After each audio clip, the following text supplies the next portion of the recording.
Good morning, everybody. We are here on a Friday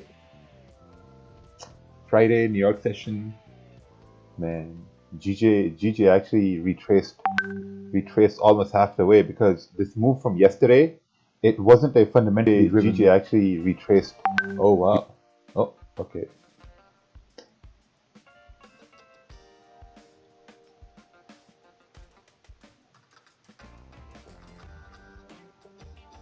Let's take a look over here. So when you see this move happening,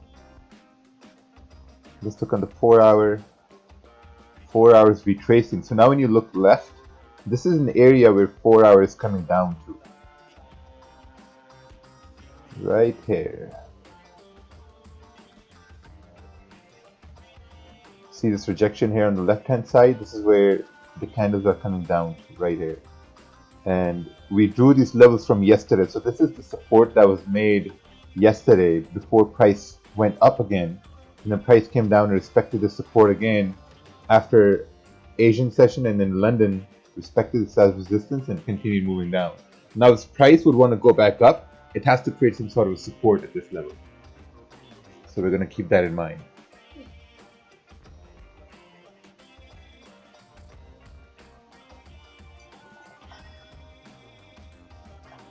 Let's take a look at Forex Factory here. Euro holiday. We got USD ISM news later on, which may move the market a little bit, but I'm not really expecting much movement today since, I mean, it's a Friday, start of the month. So actually, let's do our monthly analysis here really quick.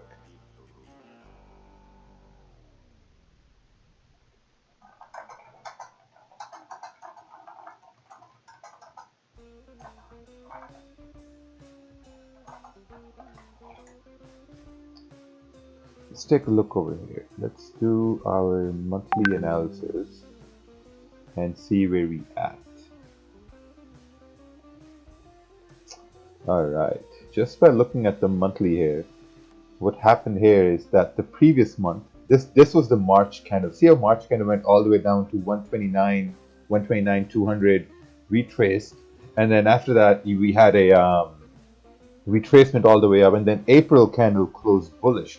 Now, if this was let's say on the 1 hour time frame or the 30-minute or the 4 hour, you could just look at this and say, okay, you know what? If this closed bullish, there's a very high chance that the next candle can respect this previous candle's low and then continue moving up to, like, let's say 138, 100, 137 even, right? So this, now when you have high time frame analysis, you're keeping this in the back of your mind because you're just like, okay, well, maybe it could go bullish. So when we go down to the weekly has created some sort of a support at 132, right? This is a support being created here.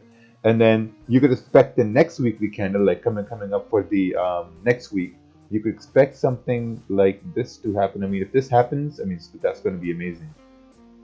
Let's just draw a candle like maybe something like this, breaking out of this range. I mean, that's a possibility.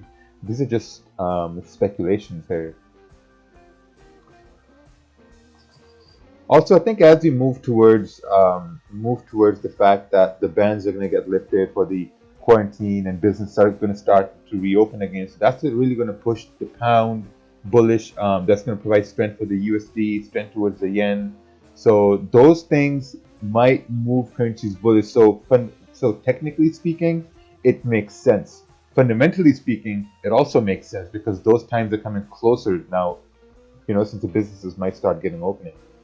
Looking at it on a daily perspective, daily did tap into a resistance here. So, yeah, I mean, if you're trading on a Friday, I think you have to be very, very careful. You have to be mindful of the fact that price may range. So we're going to draw levels here today to guide you, basically. So there we go. We got a level over there. We got our resistance over here.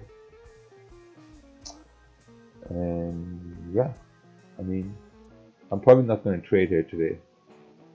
I'm just going to provide support.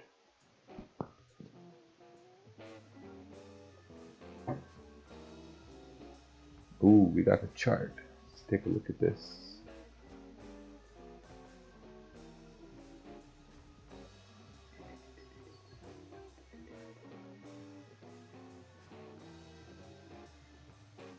So this stream is sponsored by Coca-Cola.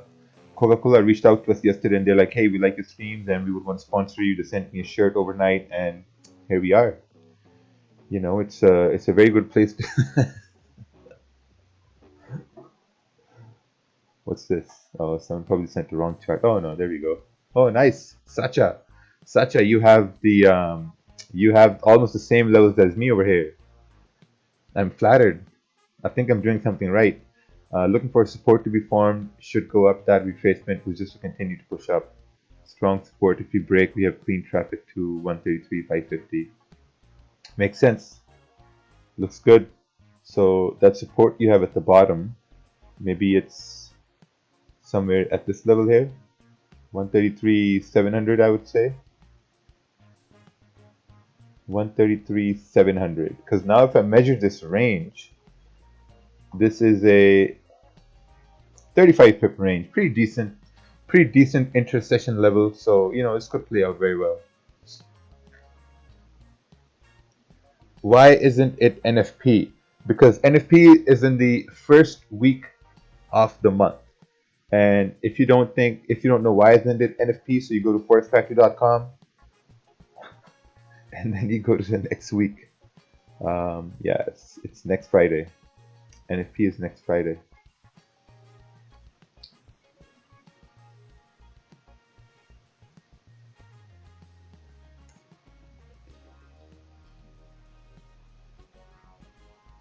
Ooh, someone's already in sales on GJ.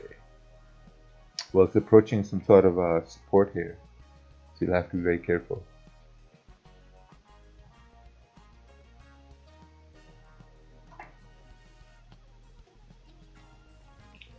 Let's take a look here. Gold, 30 minute. Potential buys in this zone. Potential buys in this zone, in this range, are going in this range. No trade range, clean traffic, 4 hours, sell stop here. Okay, let's take a look at gold here for a little bit. Let's go to the daily. Oh, nice. Vincent still has his GJ cells running. It's beautiful. Let's go to the daily. Now, daily is coming down. You know, daily is bearish. Now, daily is coming down into this liquidity area. So if you see, no, it's not coming down yet, but it seems like it could come down here, because now when you look previously on the 21st April, daily came down towards 1661, retraced all the way up. You know, so this is some sort of a support here. Now, if you're looking at the current daily candle, it's bearish. It hasn't closed yet. So we're going to go to the 4 hour to see if we can find some more information. Now, looking at it on the 4 hour, it does seem like we created some sort of a support on the 4 hour at this area. And we also had a resistance here on the smaller time frame. Because now if you measure this range, it's still a pretty big range, pretty valid range. 77 pips, that's a pretty valid range. So if you go down to the 1 hour time frame, you'll see how these levels match up perfectly on the 1 hour. Right? So if price comes up to 1683 and it starts creating some sort of a resistance, that could mean that now price may come down to retest the low at 1672. So you'll have to keep that in mind. But if price closes above 1683, then it basically means now it's coming back in the range, you know, above 1683, 1684.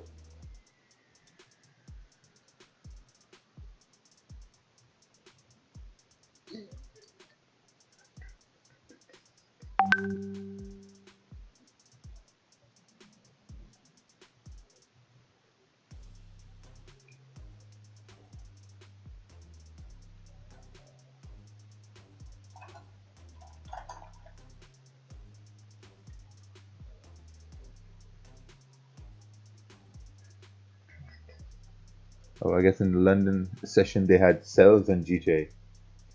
That's very nice. I could see why. Even though now this is where the higher time frame trend doesn't matter when you're looking at the lower time frames. You know, the high time frame trend was bullish. If you look on the 4 hour, you're like, oh yeah, we're bullish, but why are we selling? You know, because once you drop down to the lower time frames, you could see those smaller moves happening. You know, so it doesn't matter what the monthly is saying, what the weekly is saying, what the daily is saying, because once you're looking at, because here's the thing, right? The 1 hour time frames, there are 24 candles in 24 1 hour candles in one daily time frame. So even if the daily time frame or the daily bias is bullish, those small 1 hour candles could go bearish in that time. Like let's say if you're looking at the New York session, maybe the next 4 5 1 hour candles they might go bearish. So it doesn't matter if the daily is bullish, because if you see the small time frames heading bearish, then you start looking at it from a bearish perspective. But if you're trading, let's say, based off the 4 hour and the daily and the weekly, then obviously then you're going to say, okay, you know what, the daily is bullish. I'm looking at the 4 hour, and this I might start looking for buys, because that's still a higher time frame.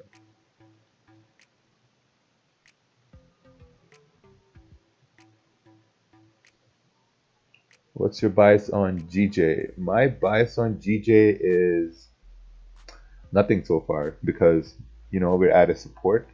This is a support on GJ. If we break this support, then price is heading down to 133, 800, 700. So those are the areas where price might head down to. But if we form support over here, if the support is respected, then we might see a continued move up to 134, 300.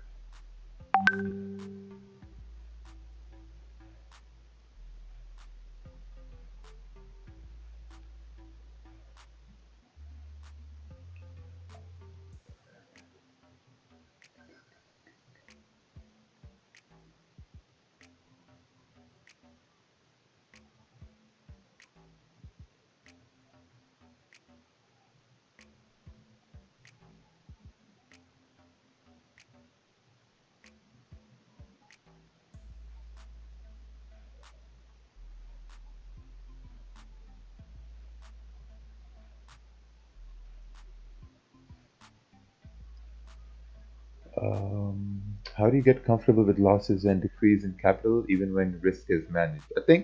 I think that's about how many trades you're taking, or what kind of trades you're taking. Because, or like, how are you losing? When people lose, I've said this so many times, whenever you lose a trade, always look to see why you took that loss and how could you have made that loss a winning trade. If you don't do that, you will never understand why you're losing. I think that was the key in my trading. Like when I start to look at the losses as like opportunities to how could I have taken the right trade? Because obviously, if I took a loss, I was wrong. Like my analysis was wrong, my direction was wrong, my entries was wrong. So if I was wrong, someone on the opposite end, they won the trade. So what did they see? I did not see in their moment, and that happens. And once you start looking at losses in that perspective, you start to understand things much more clearly, because hey, guess what? Like down the road, those same opportunities are going to happen over and over and over again. Once they happen again, you're going to remember that, and you're going to remember that, and you'll say, okay, you know what? This happened before, and now I'm not going to fuck up. Now I'm going to take the right trade. Like yesterday in the Asian session, we were talking about how, like, price went up. So basically we were looking for sells, because if you look on the daily, because the whole bias was like, okay, well, if we're creating support over here, right? So this was the trade I took. If we're creating support here, what are the chances that price will continue moving up? What are the chances? So it's just like, well, the chances are pretty slim, because daily has already reached a very, very strong resistance. And I've seen this happen all the time, that in Asian, then price would break a support and continue moving down. So my sells were, once candle broke this low, took sells, took profits down over here, and that was it. And then you see, like, there was a retracement here, because this entire move up was not a fundamentally driven move. It was not. So, the retracement was imminent.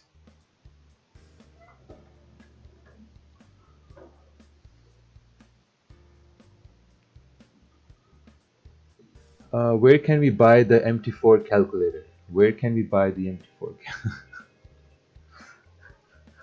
MT4 calculator? Is that even a thing? MT4 calculator.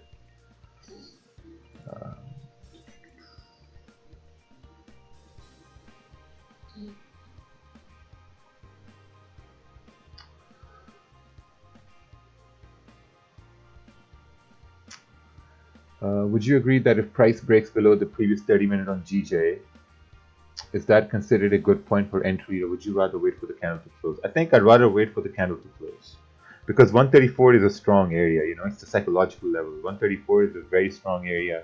If you look left, it was held as resistance here on the 20th April, and then before too in New York session on 20th April, it was held at resistance. This was like almost 10 days ago. You know, so this is gonna get respected here as support as well. There's a very, very high chance. I've been looking at US 30 for the last week, and I'm going to take a look at it here again to see if I can find some more information here. Let's take a look.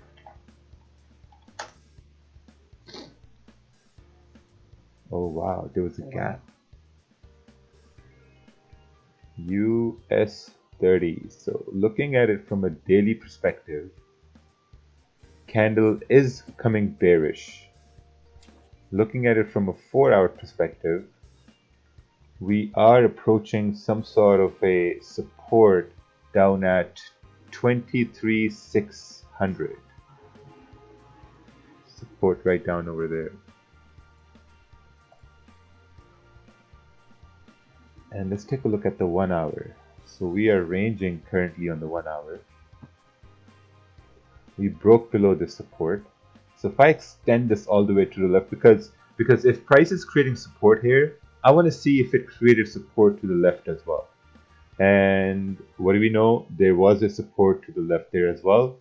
And once price breaks the support, you look left, there was clean candles that moved up, making higher highs and higher lows. And then before they moved up, they created a support down at 23,650.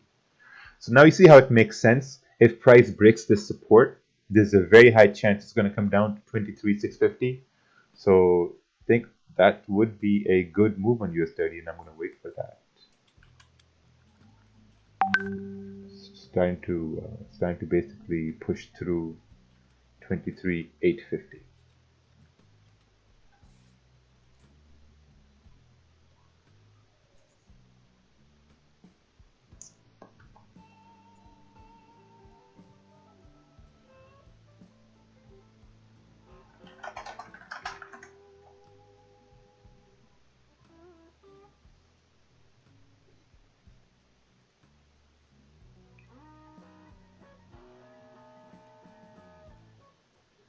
Monty, you guys got nice sells on in London session. Morning. Yes, Yeah, we good did. morning. We did indeed. Basically, from that breakaway, you just got up the top there. Kind of played sell stops. Kind of. Oh, hang on. I'll look at my chart now. I can't remember. Yeah, sell stops about 359, something like that. Ooh, nice. Just below the wicks. It was on the 30-minute basically. There's some wicks, and then basically just below there, played sell stops for the open. So yeah, it was pretty nice.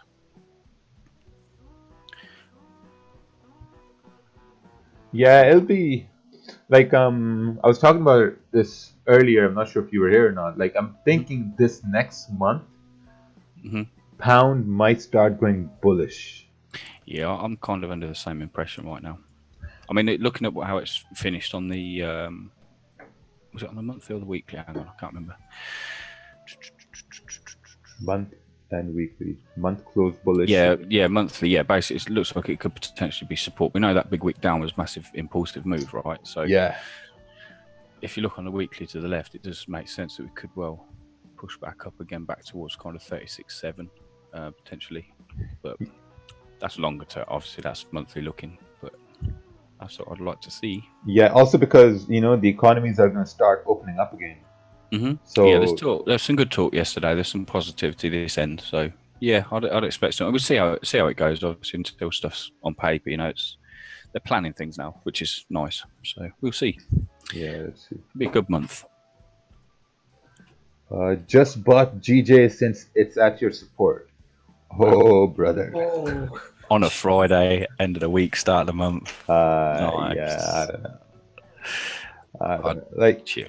If you look at the daily is bearish, 4-hour is bearish, 1 hour is bearish, 30-minute is bearish, 15-minute is bearish. I mean, I don't know. It's just crazy. Then people say, how do you reduce your losses? You reduce your losses by not being stupid. You wait for confirmations, you wait for candles to close in your direction. Once candles close in your direction, then you have better confirmations that, okay, now price might start going where I want them to go. Mm-hmm. But I don't know, man. Yeah, there's a lot of waiting this morning for the first hour or so. We just planned everything out, basically. Planned it out, wait till it get to the right level, and then did your thing, right? Yeah.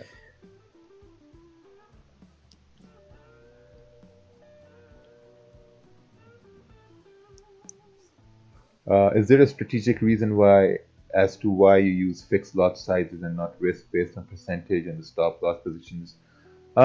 Yes. So the reason is basically because in the start, like once you're starting out, once you're starting to get consistent, you want to go with percentage gains, fixed percentage gains. And once you understand that, okay, now you're getting consistent gains on percentage, then a time comes where you start pushing the levels. When it's time comes that then you're like, okay, well, you know what, I've been consistent for a couple of months. Now maybe it's time for me to really see if I can really push the barriers with lot sizes or with larger volumes in the market. So then you start to go off with, okay, now I'm going to push with like 5 lots and 8 lots and 10 lots. So that's a gradual growth in your trading once you start to see that happen. And as you see, things were bearish and it's obviously going to start coming down. It's not a buy. That's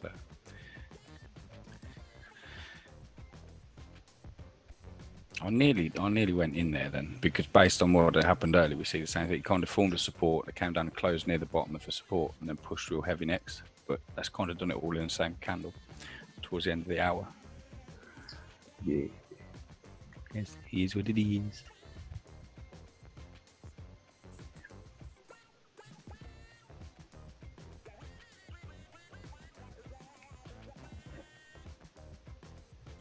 Hey, I took a buy yesterday, but it hit my stop loss before going up. How could I change this? You know what? I have no idea where you took the buy, what time you took the buy. I don't know. So sending a chart, it helps everybody. Are you going to enter if it closes below that support, even though the 4-hour hasn't closed yet? I will maybe think about it. I'll think about it. I'm not really willing to take a trade today, but if it really jumps in my face, I might take an entry.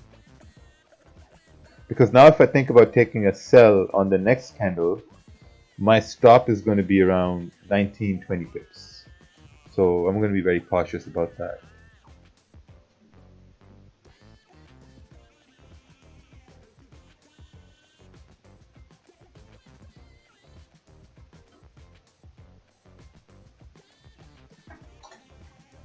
Oh, wrong chart.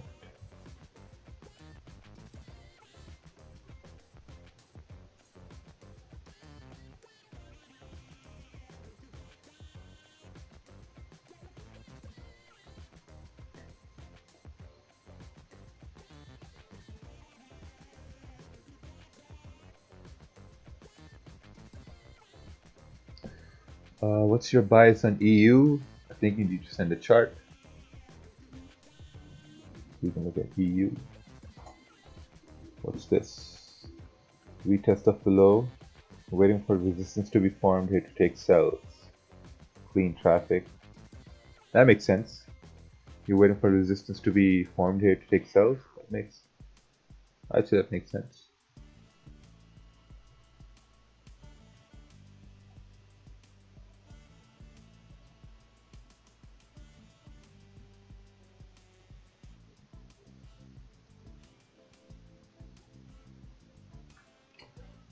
Do you always use previous candle for stop loss level and not the SR level that broke? Yes. Yes, because I always look for the higher time frame candles, like not the higher time frame, like 30 minute and the 1 hour, because if price is going to go down, I'm going to expect the candles to not break the high of the previous 1 hour candle if that's a small stop loss, or I'm going to look at the 30 minute, because that's how you make lower highs and lower lows.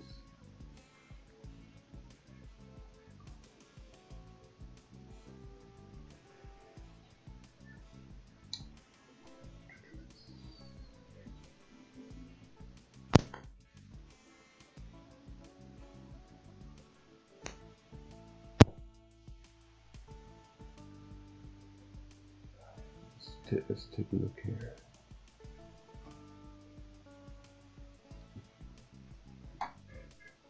Ooh, wrong chart.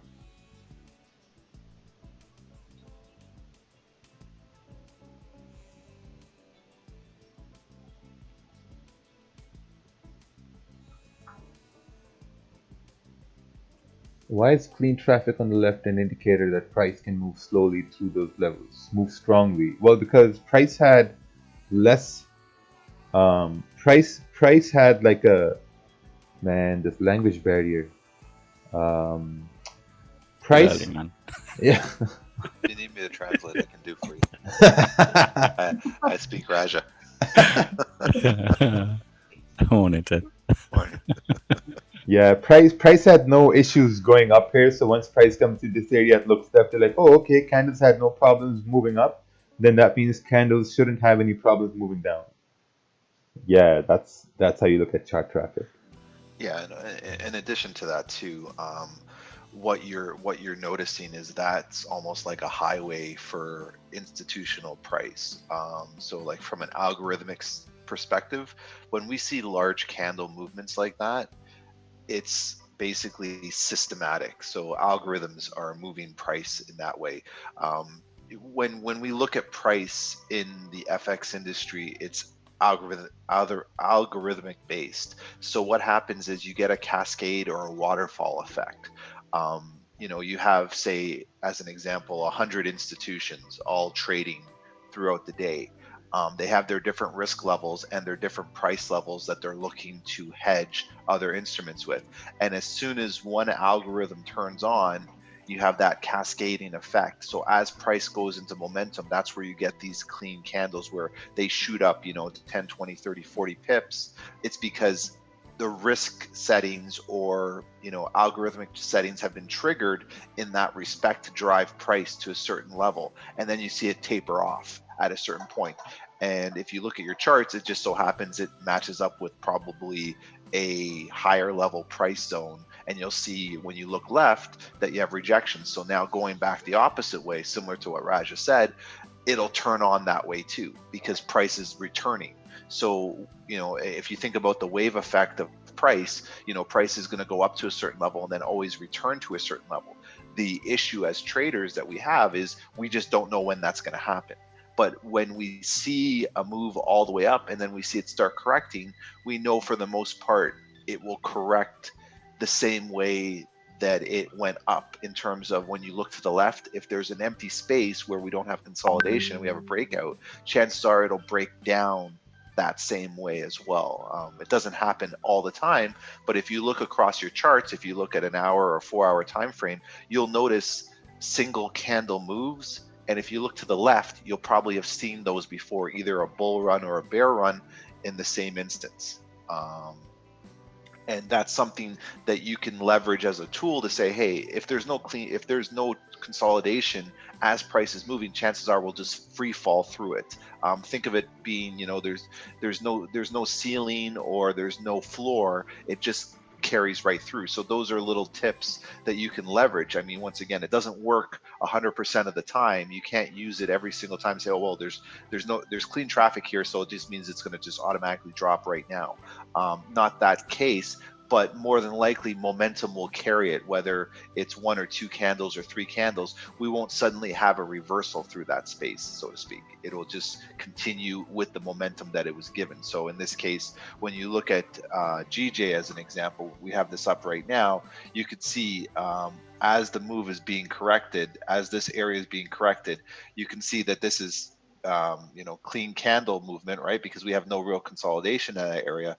You have just a straight drop. Now it's not just a single candle drop to what we have over here, but it's bearish movement. Like, we're not getting something coming back the other way because now we have momentum switching. So if you look over here as an example, there's a good possibility here that we would just continue with candles going bearish at that point. Something to keep in mind.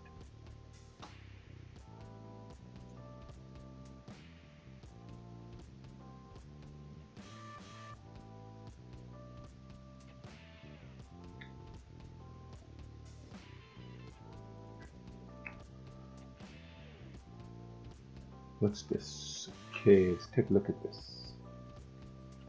This is GBPNZD. Very nice. How do you identify which major resistance is major? Which one is major? Which one is minor?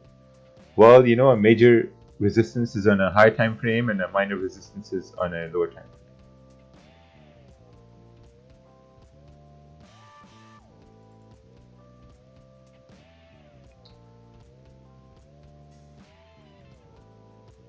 I have taken no trades today, and I'm in no mood to take any trades today. No mood at all. There's no buys from this area yet because, you know, there's no support being formed, there's no support being respected. So, you know, the sells are also, I'm not looking for sells either because, you know, stop is going to be a little wide. So just being patient. You know, also it's the Friday, start of the month, end of the week. So just, you know, it's the whole month left. Because think about it, you want your month to look good. You don't want your month to look bad. So you just gotta be very patient, stay quiet. You know, I mean, if this price does go down, then it's gonna come up to create some sort of a resistance, and then it's gonna continue down further. So if you're looking for sells, I would say wait for price to create a low, because if this is a support form, and if price breaks the support, then essentially price is forming a low below support. Then it's forming a new low. So once it's forming a new low, there's going to be resistance formed, and then you can take a better selling opportunity. So right now you're waiting. Gold is trying to move up to this 1683 level.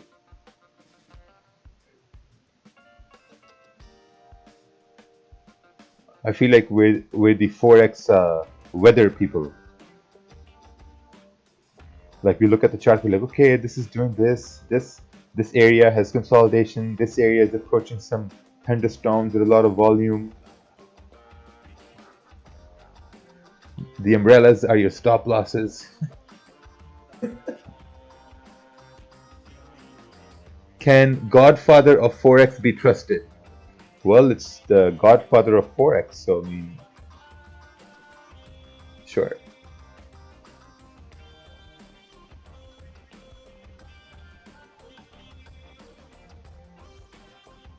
How do you manage FOMO in trading? The best way to manage FOMO in trading is knowing that the same things are going to happen over and over again.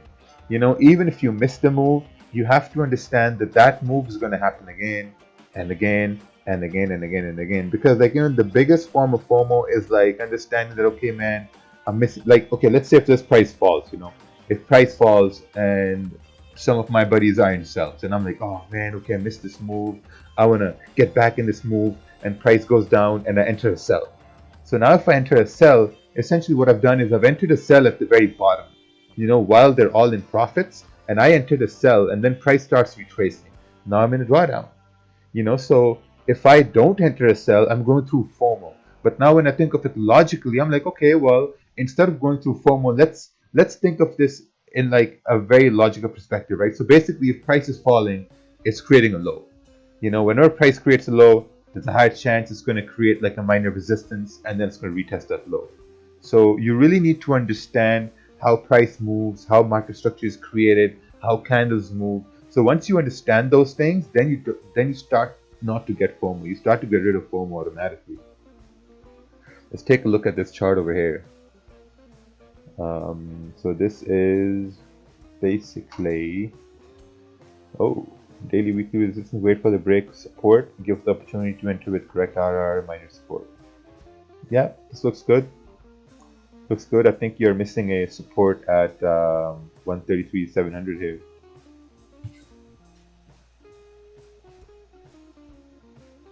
See, someone was looking for buys at this level, and the candles were all bearish, so the buys didn't work out. Can patience be taught? No.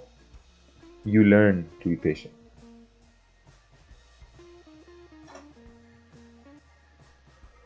Alright, Euro USD 4 hour.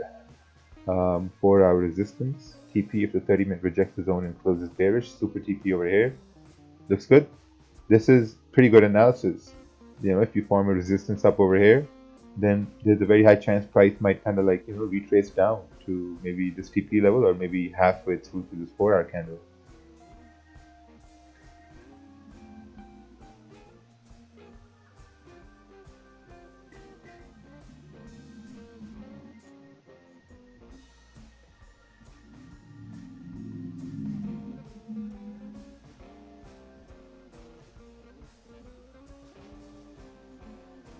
Let's take a look at this chart.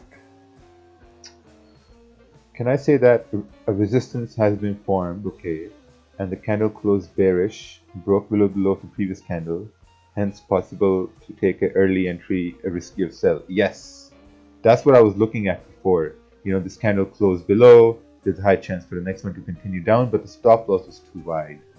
So if I measure the stop, it's like 15, 16 pips. I mean, I'd say 17 pips because you want to keep stops a couple pips above the candle.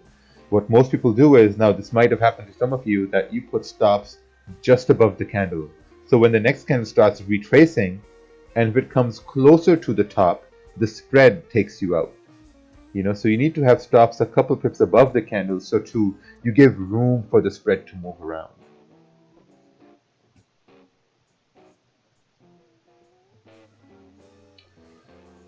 Good morning. Do you consider the wicks?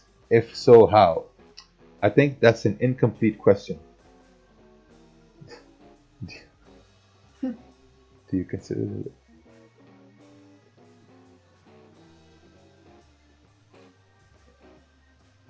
Okay, let's take a look at this.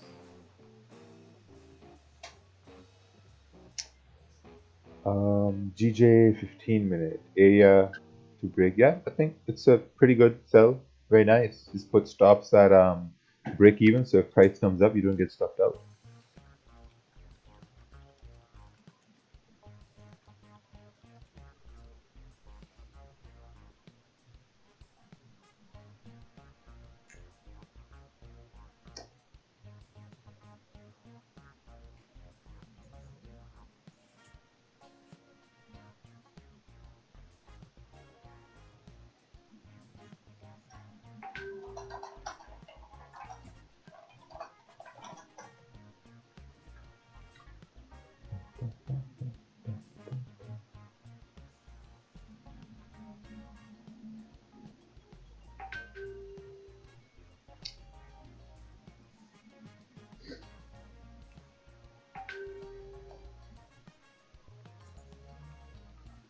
Let's take a look at pre-markets here. Let's see what we got.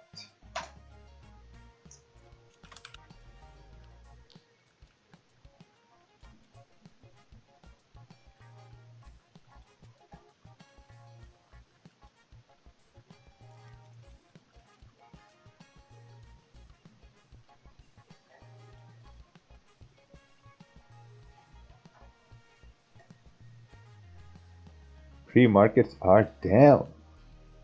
Down. Well, if this affects US 30, if Dow is US 30, then we could see a break below this area. So keep an eye on that. They have been backtesting it. I've been looking at pre-markets, and then I'm looking at US 30, and then I'm looking to see, okay, where can it fall? Well, where can it go? Oh wow, looks like futures continue down over here. Pretty good. Will give you opportunity to create like a minor resistance and then continue on.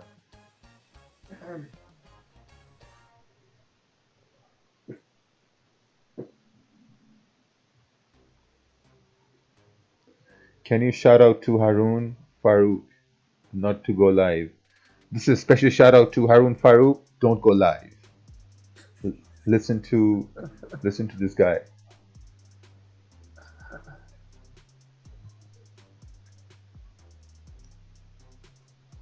I'm gonna start to do paid shout outs now.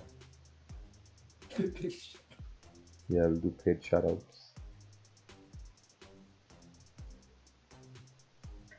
People actually do that, man. Yeah. The story of tulip bubble. I remember this. I read through this when the Bitcoin bubble was starting, and everyone was like, "No, Bitcoin and tulips are different. because Bitcoin is digital and tulips were like real flowers. And well, what happened? Bitcoin is still.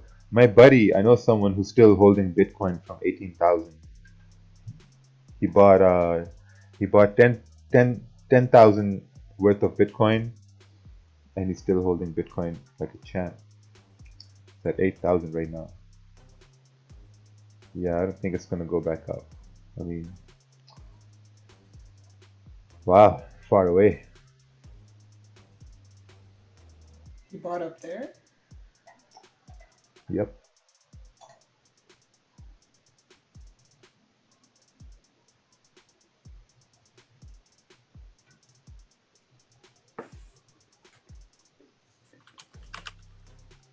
If you have a bigger pip stop loss and entry looks good, but little money risky, do you ever just reduce your lot size? Yes. That's the whole idea, that you're reducing lot sizes. If your stops are going to be bigger, you're obviously reducing the lot sizes. Like, let's say if you're risking 2%, you have a $1,000 account, and let's say you're risking 2%. So, and your stop is, let's say, 10 pips. So 2% is going to be $20. If your stop is going to be, let's say, 20 pips, now you're reducing your lot sizes, to risk the same amount. So that's how risk works. It's a pretty simple concept, but like some people don't know about that risk, how you allocate risk with terms of stop losses.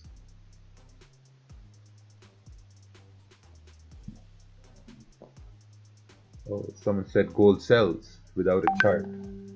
Perfect. If you don't have magic keys but using MT4, how do you take out percentage out of your trades? I hear you say cash out 50%. Yeah, so what you can do is you can go to YouTube and you can look up MetaTrader tutorial, and they have a lot of tutorials on YouTube on how to use MetaTrader. Like, that's basically something to do with MetaTrader.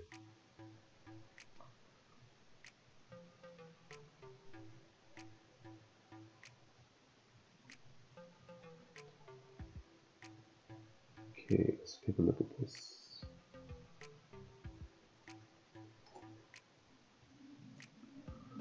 CAD JPY 4-hour, magic trend line, support area, clean traffic, another support, and wait on the daily. Okay, so what's the analysis over here? It's an incomplete.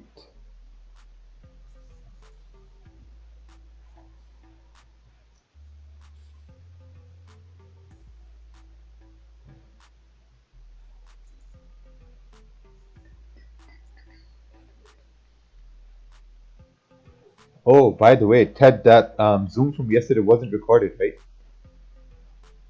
It wasn't supposed to be. Oh, okay. Yeah, I upgraded the Zoom package to have everybody come in up to like 500 people. Oh. So if you're not there, you miss it. Yeah, it's very interesting. Yeah, it was. Yeah, all the 30 people who asked me if that was recorded, there you go, is your answer. No, none of those Zoom sessions will be recorded, just like my Instagram lives. I don't believe that information should be available to be recorded, because truthfully, being an arrogant asshole that I am, when something gets recorded, it gets manipulated and then it gets abused. So having something that isn't recorded allows for people that were there to gain the knowledge, and people who weren't there not to abuse the knowledge or try and manipulate it to say that whatever I'm doing or trying to do is, contrary to what I was actually doing. So it just, I do that on purpose now. Almost like the way the president of the United States moves, you don't really know where he pops up. If he goes to like a war zone, he just shows up. That's how I do my Instagram lives now. It keeps our enemies on their toes. That's it. There's a little heads up though. There's just a little heads up. Well played. It's sensible way though. It's sensible. Yeah, guys asked me, hey Raja, you would have known. I'm like, I had no idea. That's right. See, not even the vice president knows. I didn't even I, know. I run a tight ship. I mean, not that you would really care either way. I mean, it's funny. People think like Raj and I talk about this stuff. The only thing we really coordinate sometimes is if we do one of the, like we do a weekend webinar, it's more of like, oh, you're doing it on Saturday, I'll do on Sunday. Like we won't overlap in that respect. But other stuff we don't do. Like that's just on the fly. Maybe Warzone. Yeah, Warzone too. Yeah, Warzone. And you know that I was checking the calendar, and next Friday we have a special guest on Zoom. Oh yeah. Oh, yeah, I Remember, forgot about Raja? that. Oh yes, yeah, I remember. It's next Friday. Next Friday, right after NFP. I think at Tagbook. Oh, that's right. God damn. Yeah, we booked it for after NFP. Gonna be interesting. No, it's not an astrologist. I think you guys will have fun. I booked it. So Special guest is smart enough. when people ask me what I spend my money on, this is stuff I spend my money on. Gonna see how many dislikes we can get. I mean, to be honest, no one should really be disliking the guests. I mean, I think people will have fun with it, but we'll see. Definitely a quarantine boy. Yeah. What can I do today?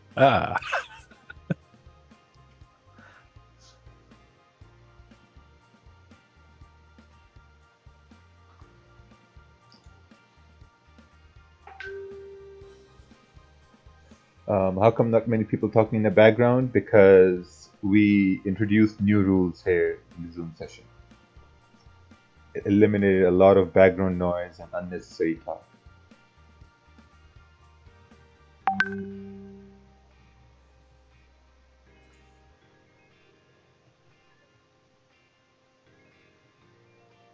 The main reason was because like people would talk over me all the time, and I just had enough. So I decided to implement these new rules. It's this GU 30-minute price ranging. Wait for 30 minutes to close below for sells. Yeah, this makes sense. This actually looks much better than GJ, because if you're looking for, so now you expect the next 30 minutes to respect the high of the previous one and to continue moving bearish, because there's also clean traffic here to the left. This wick could be your first destination, and then this area could be your second destination, so that makes sense.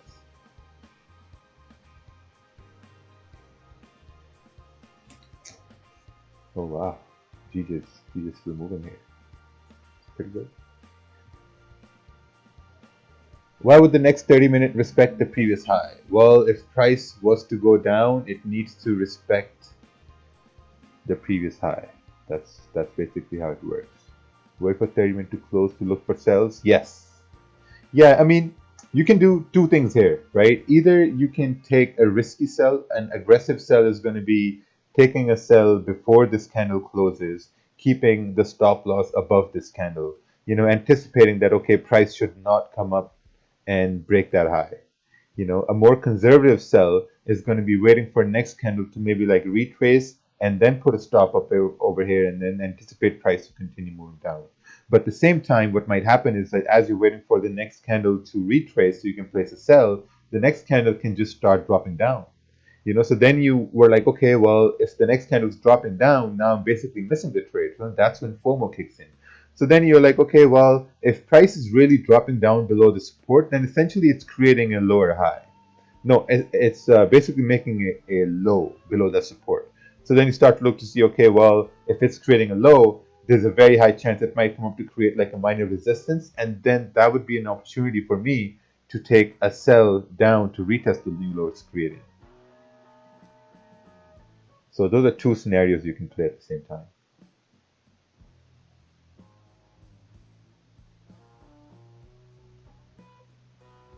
Was this a good sign to enter, or enter when the low of the previous was broken? No. This candle is a breakout candle. Just like here. This candle is the breakout candle.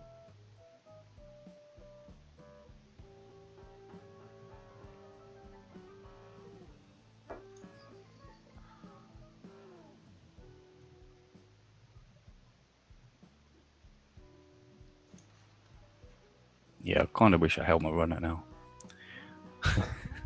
It's a good move.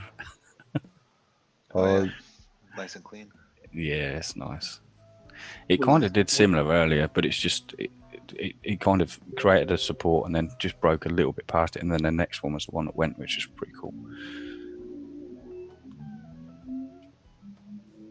What was the reason for GJ move? Got a bit of all sort. What up the upside yesterday? Yeah, the upside. Yeah, What was but- it? It's kind of, I Okay. think it's a multitude of things, but there's a bit of positivity from what Boris was saying, but that was a little bit earlier than that, so I don't think it was that specifically. But obviously, like they're putting in place that there's plans that we're going to go back to schools, work, this, that, and the other. Oh, okay. So it's I don't COVID. think, yeah, but that was about an hour and a bit beforehand, so I don't know whether that was exactly the reason, but yeah, that's what I thought so too. Because there were a lot of news articles were being shared that Boris is back. Boris is But then- back. So it's also a lot of yen movement though across the board, because like euro yen as well, that kind of had a lot of yeah, move. I don't know if it was more yen stuff than. Mhm. And to be honest, I Yeah, wasn't. I maybe was it asleep. was the euro because the euro did fly as well. Yeah, and I mean there was a lot of news yesterday for euro, right? So Yeah. It's funny because with Euro news, I mean, you literally know that they're just going to prop up their dollar every single time. Mhm. It's rather interesting. so now I'm going to start backtesting US30 again here. Candles closing below support. I'd expect it to continue down to say 23,670 maybe. See what happens. your win rate would be pretty good on this right now, wouldn't it? After the ones you were talking about the other day as well. Yeah, so far in my mind, I've taken 4 trades on US30 and one has been a loss. Mhm. See what happens. Oh, what's this? USD CAD broke and retest, going for buy if this candle go higher than all the other candles. You have clean traffic to the left, you have resistance up over here. Yeah, that makes sense. That actually makes sense. I think you could also get a better opportunity if you look on the 30-minute chart as well. 30-minute might give you like a smaller stop, but 1 hour still looks good.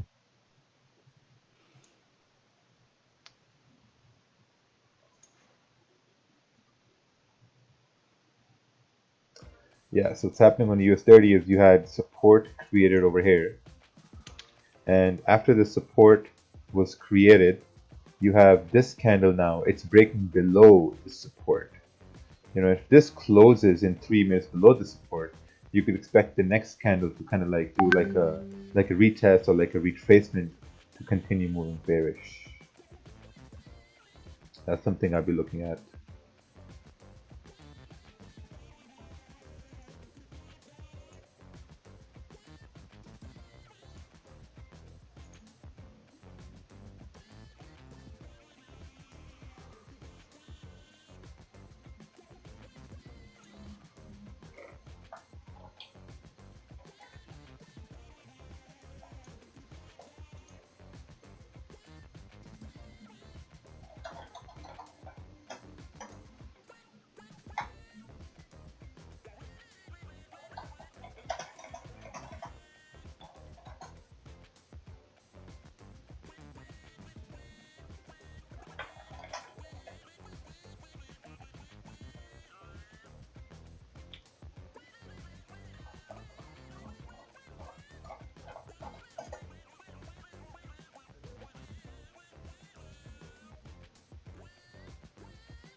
Ooh, someone sent this article here that it was the end of the month orders flux.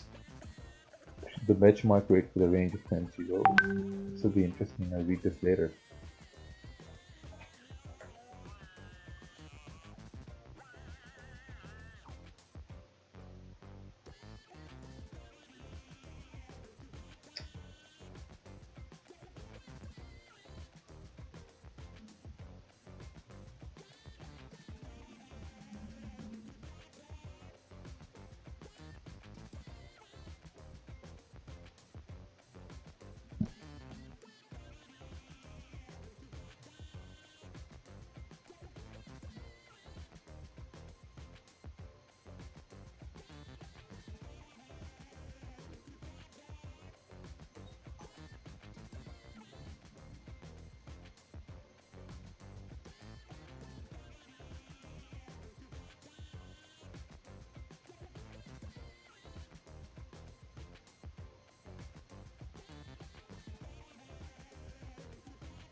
Okay, what's this?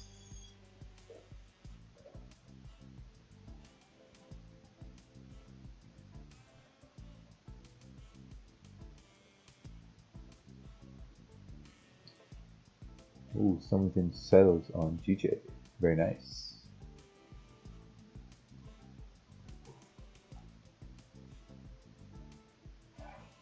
Let's take a look at this.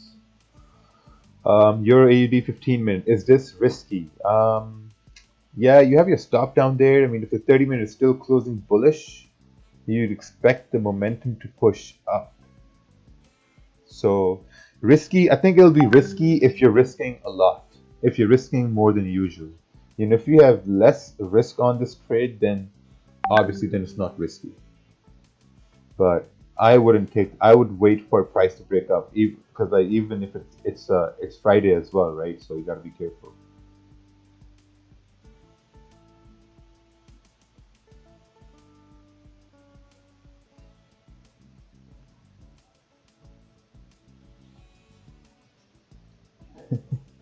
People like the way Monty talks.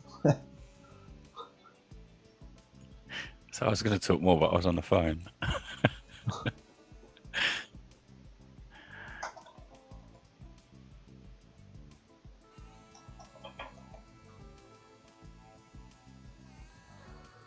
So see, as you mentioned, that when all time frames are bearish, price is most likely to go bearish, and you can see GJ is continuing bearish here. There were no buys.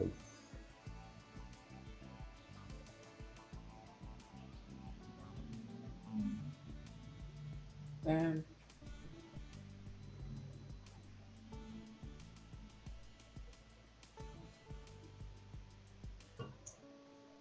What time do you usually trade during Asian session? I take trades at like between 6 and 7 p.m. Eastern.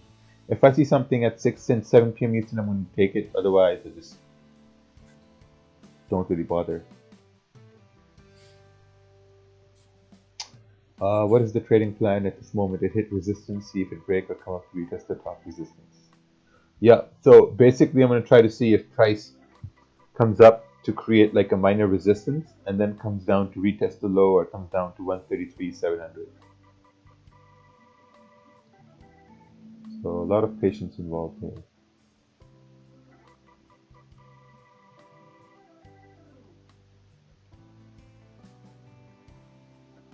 So what if you see something like this developing at 7 p.m. Eastern?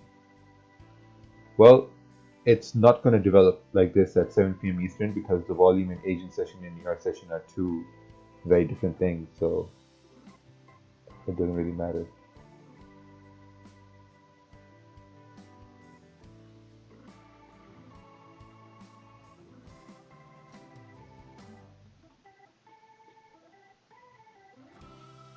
How to be less afraid to lose in trading.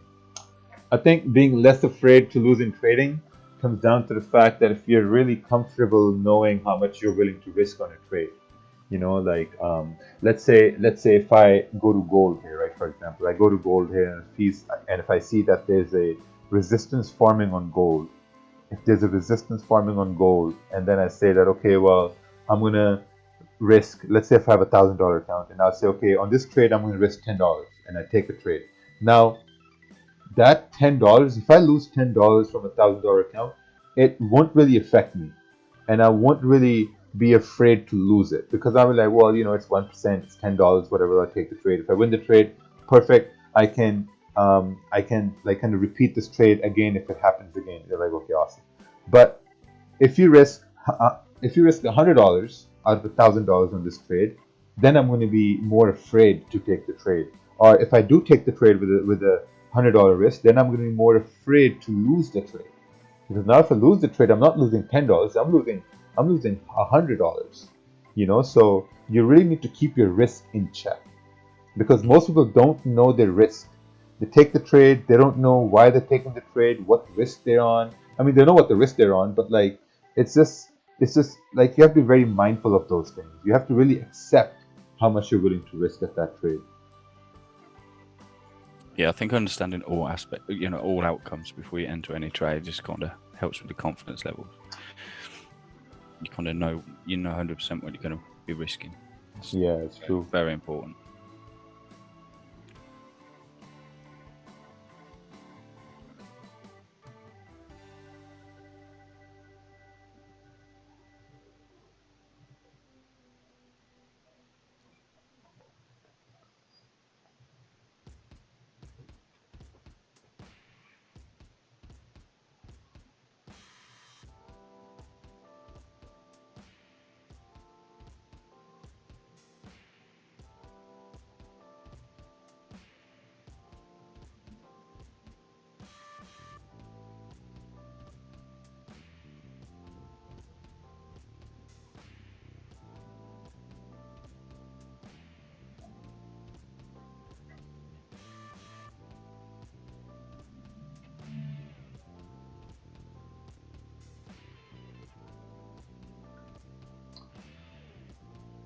Yeah, UF30 is coming up to retest this level here for it to drop.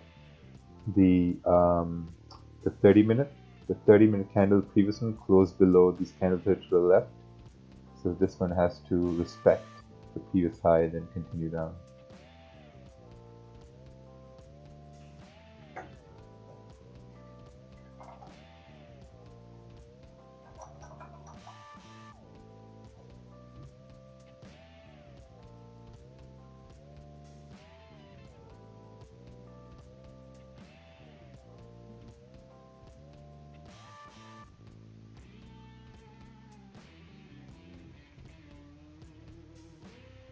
How do we add more in a single trade? I think before you start focusing on how to add more positions on a single trade, you start to focus on how to execute a single profitable trade.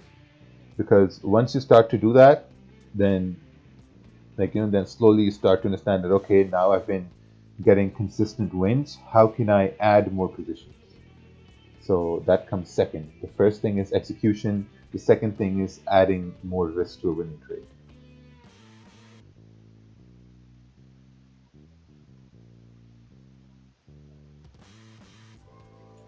We were just talking about that actually in the background. With your double on Magic Keys, your double trade. Do you, if you're already in a trade, would then think about entering with a double trade mid trade? Should we say? If you're going into profit, would you use that then? Yes. Yeah. Okay, I see. Yeah. I was just wondering if that's how you use it, because I've never used it myself. Oh, yeah. Because with double trade, what happens is it opens the exact same volume of trade. Mm-hmm. If you have a one lot running and if you hit double trade, it's going to open another one lot. Mm-hmm. Yeah, I understand. At first, I thought it's going to open two lots.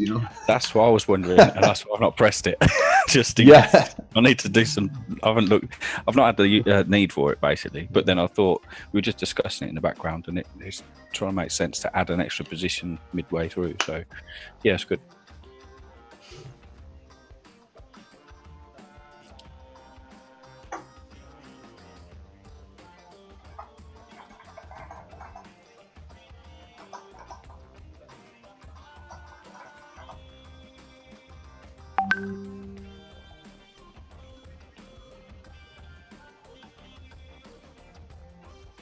Thank you for all the help. How on earth do you trade big lots and manage to keep your losses below 200 cents per trade? Yeah, I mean, I've really worked really hard on lowering my risk. Really hard. I've really dialed into my risk. If I'm going to open a position, and if I see, let's say if I open a sell on gold, I open a sell on gold, and if I see the 15-minute candle closing bullish, then I'm going to say, well, there's a higher chance, there's a little chance price might go against me now, so then I'm going to close 50% of my position. Now what I've done is I've taken risk off of the position, right? And now if price does hit my stop loss, now I'm losing less, 50% less than what I intended to lose. So, that way you've really lowered down your risk. Yeah, that's one of the things I've implemented a lot recently. Well, actually this year. If it went against me, goes past the 15-minute previous high or low, knocking 50% off straight away and not worrying about it, if you know what I mean. I think over a long-term period, it's going to make a massive difference.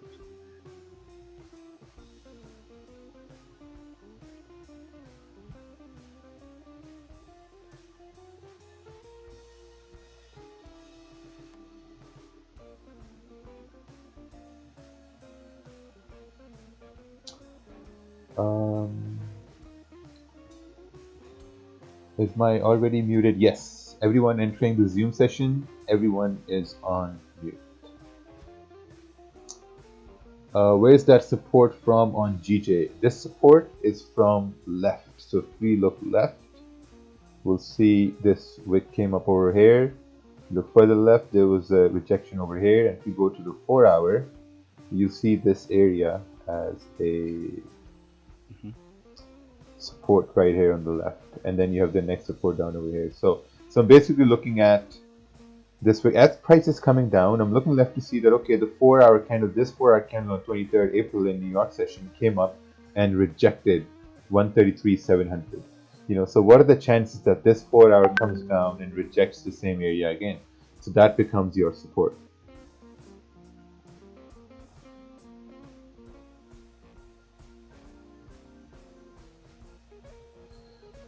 If I had a partial TP activated with magic keys, if I close MetaTrader 4, will the partial TP still be in place? That is an interesting I was going to say that's a good one. I've never tried that, to be honest. I suppose you could check it on your. Would you be able to see that on your phone? Maybe. Let me see if I can get the answer to that. Yeah, I don't know. Never tried. Well, I don't never leave the chat, to be fair, if I'm trading. Oh, So the answer is no. Partial TP and stop loss will only get activated if the EA is active. And the EA is the software of magic keys. That makes sense. Yeah, that makes sense. Yeah, so the EA should be active. The computer should be turned on. Hey, Raja, what was the name of the site you used for recording trades? So it was called Trixie.trade. Yeah, I'm looking forward to using that. I'm going to start Monday with that myself. Yeah, the stuff here. Trixie.trade.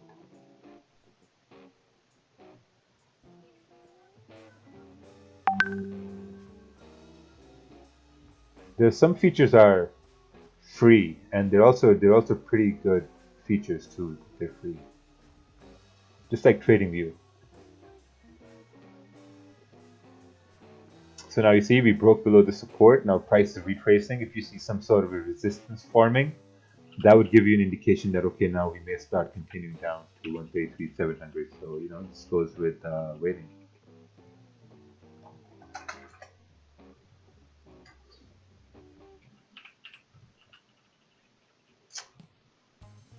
You should host a Wix meeting in your gigantic mansion. Yes, that's why you bought these chairs over here.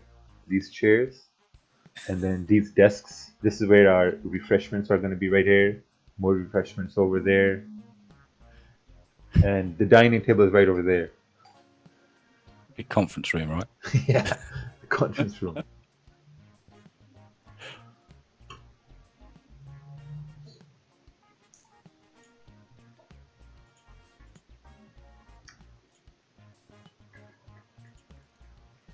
Am I sending this chart wrong? Let's take a look here. Oh, nice. Sent it right. What's this?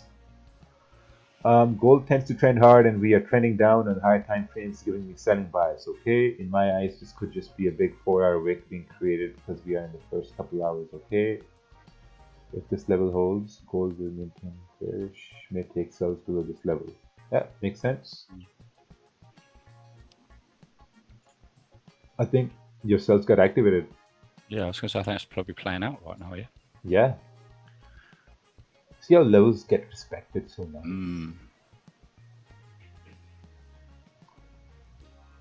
And US 30 is coming up over here, so this is going to be a second losing paper trade. Let's see what happens. That's thousands of pips. Yeah. I tend to think that pullback on US 30 is to set up for 8 a.m. What I've noticed is 8 a.m. you'll get that massive influx. The Dow is scheduled to go down today because of earnings reports or something. So I think this is a push up to go further down. but I could be wrong. But I've noticed that a lot of times it pulls back pretty hard, but that pullback is short-lived, but it's violent. That's the problem with US 30. It's scary. Like it goes up so fast, so quick, and you're like, what just happened? Yeah, so if you're getting at the wrong time, that can really cause you a problem. That's right. Right now, the 15-minute candle is about 70 pips or so.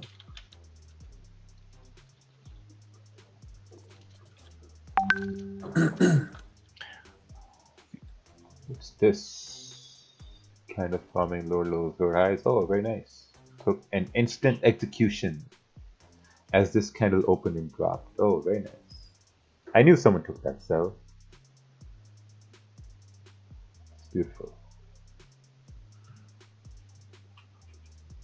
Do you think trading could be stopped by the government in future? Well, that's to say if the government are going to get rid of currencies. I don't know if it's just happened, but I think Boris just tweeted that we're past the peak of the disease now. Yeah.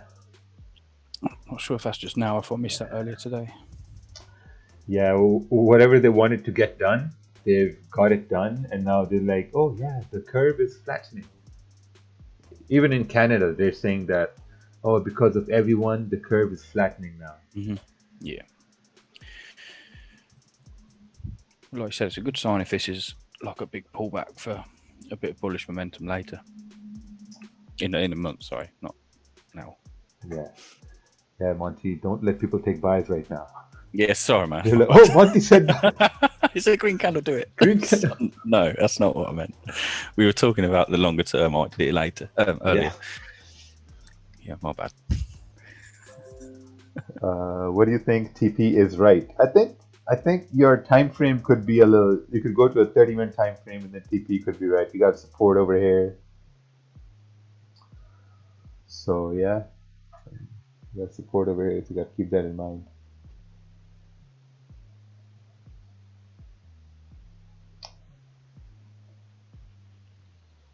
Who is the best trader? I mean, who made the most money? That is irrelevant to your success.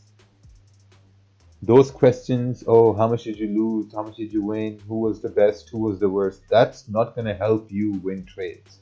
You have to ask things that's going to help you win trades.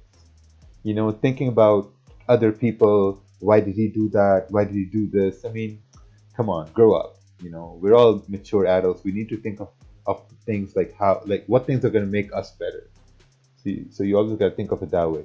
I've never looked to see that, okay, who made the most, who lost the most. I always look to see that, okay, how can I exploit this move to make the most? How can I make the most? Not what someone else has made. Come on.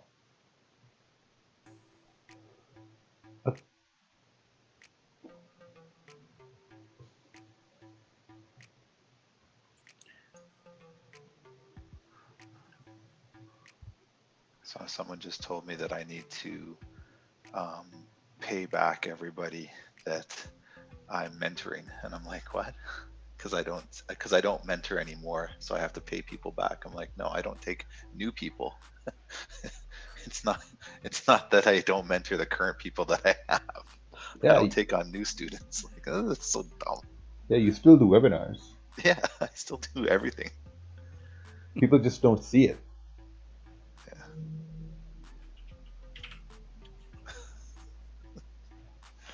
That's like someone outside our home looking in. Yeah. And making assumptions, you know, when they don't know what actually goes inside. Yeah, that's what I mean. It's like, I'm like, I don't know. I'm pretty sure I still do work all the time. I just don't announce it. I don't have to because I'm not promoting anything. Yeah. I think our gold play were playing out okay for whoever that was in that cell. Yeah.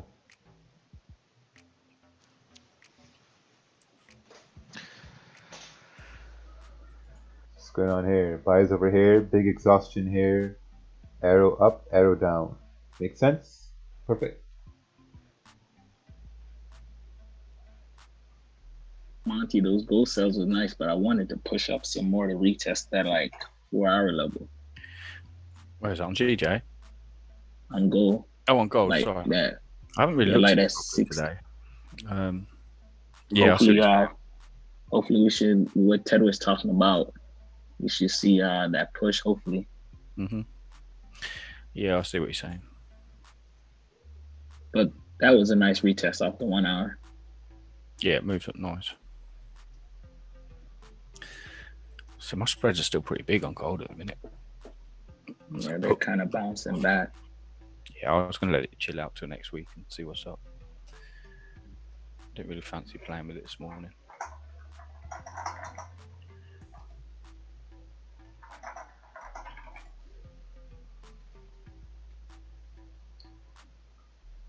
All right, what's this? Oh, someone else is looking for sales from UJ here too. Yeah, it could play out. You know, with the NY opens, and then if you see bearish candles, you could see a push down. What trades are you guys in? I am in no trades. 0. It's a Friday, and I'm just relaxing here today.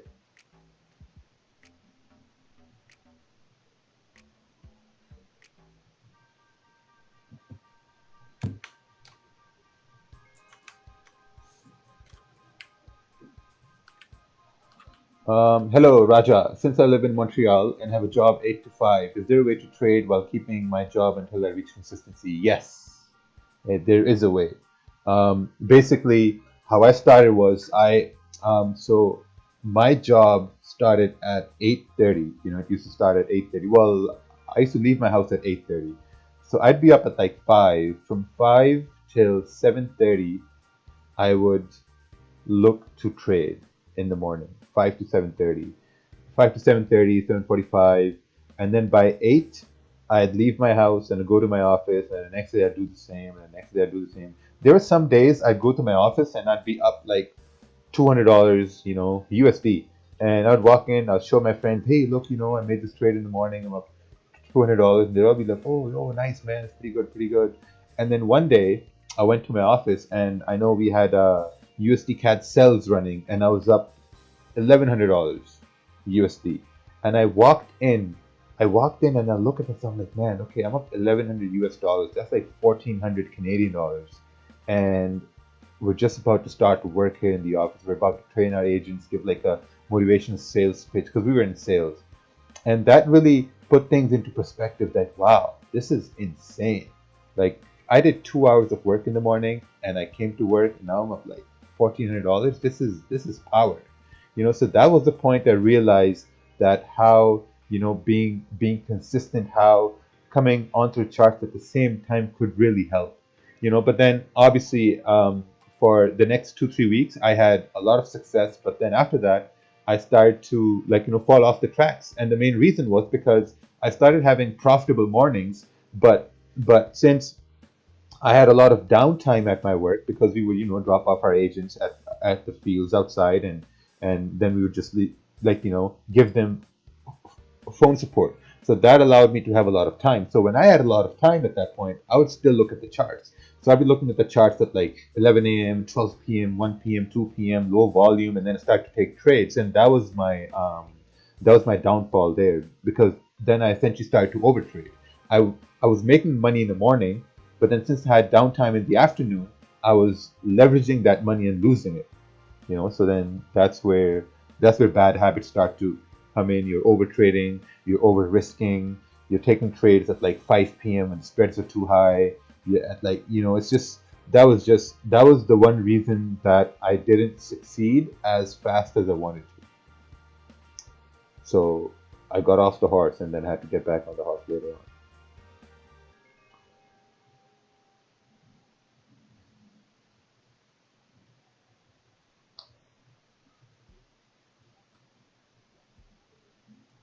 Can you check this chart?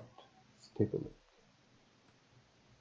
So, you know, it was a very slow progression, and the way I overcome that issue was to really understand that, okay, I just have to come to the charts at the same time I did before. That's it. Like, I looked back and said, okay, well, my most profitable time was from 5 till 8. That was my most profitable time.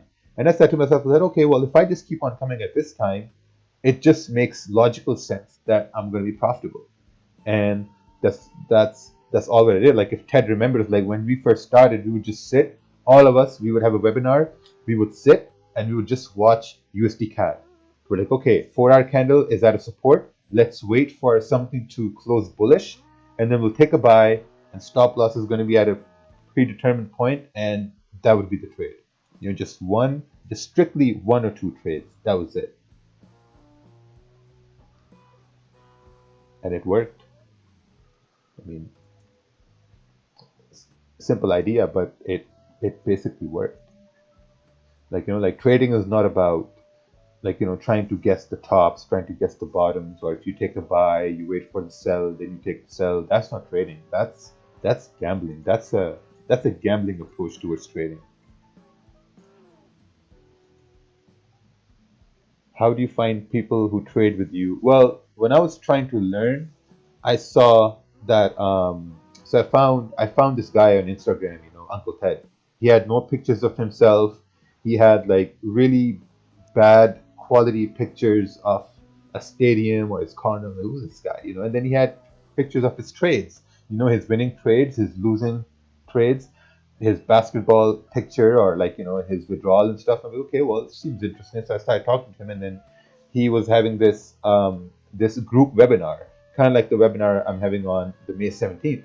And he was having this group webinar, and I'm like, well, what is this group webinar? You know, and then he said, well, you know, like everyone's going to join in, and then it's going to be like a small presentation on Forex, like what Forex is and how can you trade Forex, what I've learned so far. And I'm like, okay, this seems pretty good. So I remember I had to go on a sales trip on Monday, and on Sunday, the webinar was on Sunday, and I attended the webinar on Sunday. And after a week after that, I started to trade, and then we were in a group, and there were like a bunch of people there as well, and we were posting charts and, you know, analyzing charts and giving each other, like, you know, reviews about the charts. And I think that's where it all started. That's where the Forex family started back in June 2016. Yeah, I remember that. My first group had, I think it was like 40 people in it, Yeah. and that was it. I should have kept it at just 40. Because those 40 people turned out to probably be the most profitable out of the groups. And obviously there's profitable people that have passed, but with anything, as you scale, you start to bring in riffraff. You know, we had people that, you know, fought with other people. We had people that blamed other people. Oh man. If I wish I had done better controls, let's put it that way, in terms of who I mentored. I think anyone that's doing education now or mentorship, man, you should have them sign a 16 or 20 page contract giving away their firstborn. You know, making sure that they fully understand the idea behind mentorship, and that, you know, not everybody is going to become an instant millionaire. And you know, you know, if you don't have proper education behind you, you know, you have to work a little bit harder, things of that nature. Can't control, you know, the amount of trades that you take. That's not my job, you know, things like that. But yeah, it's bad news. I think there's also a lot more interest in it now, though. So there's a lot more people involved that want to get involved, if you know what I mean. Like you said, you kind of got to be picky, I think. Yeah, I should have been more picky. But that's why I don't want to mentor anybody anymore. Yeah, that's what I don't. Never again will I do that. I have my group, I have my people, and that's it. From now on, I don't want to be responsible for any new people. Because people that are trying to learn right now, I see the questions in YouTube. Half the people that I see in YouTube, I wouldn't even want them trading in general. It just makes no sense. Well, it's just an honest feedback. I can see the questions they ask, and based on how they formulate questions, I understand their thought process, and the thought process for why they're trying to learn to trade is very, very off base. And I already know that they're going to fail, or they're not truly interested in trading. They're You know, there's groups of people that want to learn how to trade because they have no money. So that's the first thing. There's groups of people that want to trade because they want to be part of something. That's the other thing. And then there's another group that will succeed because they enjoy the process. They actually enjoy finance. They have a passion to learn about how money moves through markets, things of that nature, and they go off and they learn on their own. So I think 2 out of 3 groups in the YouTube chat are going to fail. And I mean, if you want to sit here for 3 hours and just joke around in a group chat because you got nothing better to do, I mean, all the power to you.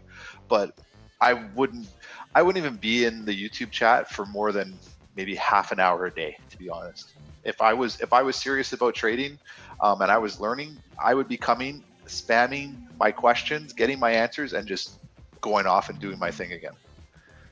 Because I don't think that sitting here for 3 hours is conducive for someone learning.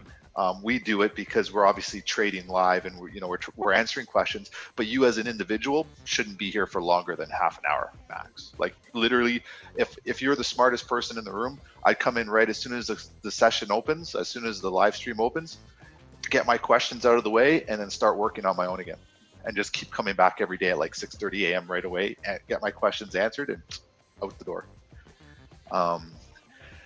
It just makes more sense, because sitting here watching a chart is absolutely just useless. You could do that on your own. You don't need people sitting beside you saying, hey, we're going bearish. You can see it's going bearish. Yeah, for sure. Just really leverage the YouTube chat as an information source for your own selfishness. Like, that's what we're here for. Get your questions out of the way and just leave, because 90% of the chat is just junk. It's like the things that go on in there, it's like, I don't know, it's really odd, and I don't understand why.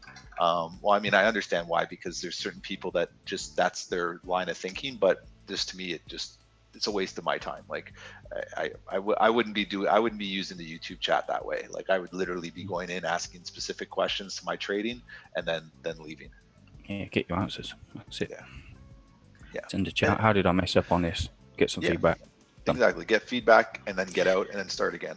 Yeah. Like I said, it's sitting here all this time. It's not going to be conducive to. I don't think it wouldn't help long term, because you're wasting so many hours if you had it up over a week, unless you're getting what you need from your questions. Yeah, and okay, so there's people that have said too, they use it as a background for so they can have conversations. Yeah, that's fine. Yeah.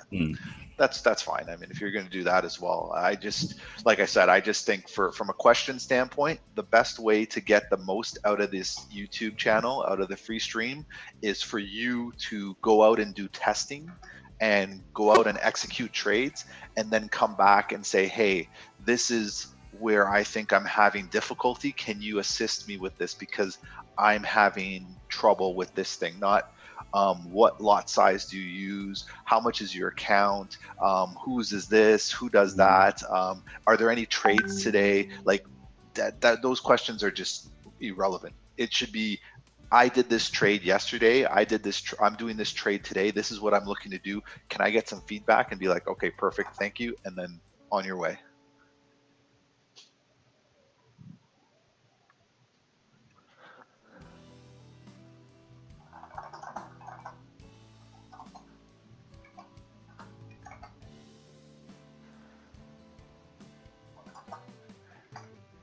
And then if you're going to use the stream as a learning tool, what I would do is, when the stream is over, I would skim through it. I would play it like at 2 times the speed, and then I would look for if there was anything illustrated on the screen, if there was any particular topic that I was interested in that was there, and then I would make notes. And what I would do is, I would have either on my laptop or my desktop or a notepad, I would write down the top 3 ideas from that stream and the date, and then I could go back and reference that. So I don't have to turn around and say, You know, when did we talk about GJ, or when did we talk about this? I would already have that in my notes. So in case I need to get a little bit more detail, or I wanted to learn something a little bit better, I would go back to that specific topic in the stream. So, you know, 200 videos, I would have, you know, a full page of notes saying you know, live stream April 30th, live stream April 28th. I would do that just like a classroom setting, so that I wouldn't have to figure out, oh, when did Raja and Ted or Chris or Kerwin talk about this. It's like I already know that. These are important things that you can do as a trader to help you at that point. I don't know if you just said this because I just missed it, but what a few people spoke to me about is what they'll do. They'll fast forward it until they see, you know, the green and red risk reward, and then rewind half an hour and listen to the build up. I don't know if that's what you just said. That's exactly it. Yeah. It just makes sense. It's use this as a playbook. Use it as like Sports Center highlight reel, or like, you know, game day footage, and just watch particular parts. Because I mean, there's 3 hours of junk here too. You know, like we can sit here. You know, some of us just sit, we talk about crap. So like, fast forward that. Like, don't listen to that part. Listen to the meat and potatoes. I think out of 3 hours out of the stream, there's probably anywhere from 30 to 60% of valid content, and then there's usually, like, I would say on a good day, there's probably like 30% of just banter. On a bad day, there's, I would say, 50% banter. So I mean, just keep that in mind. And that's just the nature of a live stream, right? We go off topic, we talk about certain things, but that's not for you to sit there and listen to Ted rant, or, you know, Chris and I talk about, you know, what we're going to do later today, right? It's just get to the meat and potatoes of it. It's one of the things, because that's kind of part of trading, but you don't need to live that part of it. That's right. We just sit here and we've got to kill time, right? So it's, we end up talking about some right stuff.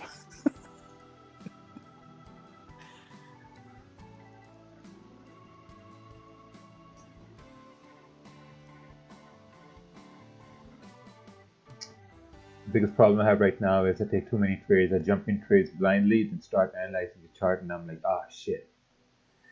Yeah, so you need to focus on 1 or 2 trades. I mean, it's very simple, just 1 or 2 trades. That's it. Like, I've taken 0 trades in New York session, nothing. Just been watching.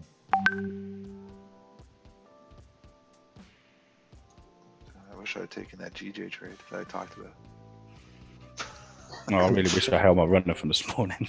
I closed candles. 500, and I thought, this candle right here was the one that I was talking about over here. I was like, damn it. we kind of mapped out that zone. I kind of took some profit on that candle wick as it started to come back, and I was like, I'm done with that. That'll do. And then I thought it was a good chance to continue this into here, but yeah, I don't want to ruin the month. I was expecting GJ to hold support 134 flat. Yeah, I thought like once it started. Looks like the entire move is gonna be corrected. The move from yesterday. Yeah, because then we're aiming now towards the top of that 4-hour range that we had previously, right? That was really tough to break. Is that right? I can't remember. I'm sure it was. Yeah, that's right. About 33.5 ish, where that is. Yeah, when I get there. It'd be good to see what happens there. That's kind of the next area where it could possibly maybe create a good support, I'd say.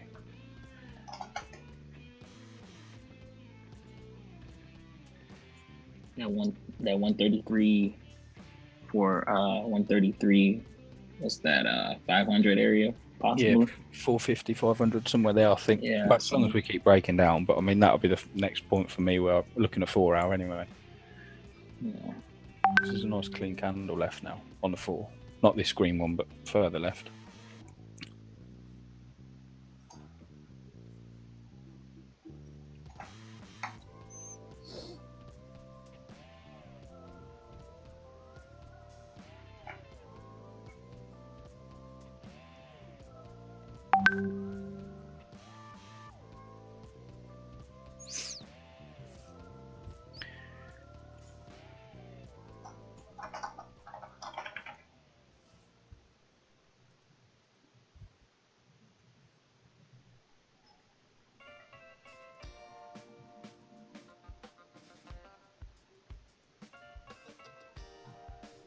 take a look at this. Oh, SP 500. 4-hour bearish, previous support, clean break of support. This is created London. Entry on open of this candle. Oh, nice. Very nice trade. Expected support to break. Price went down. Yeah, beautiful. Made it work. Looks like US 30. It didn't work out here. Well, that's another one for the books. Yeah, I'm starting to create support in that area.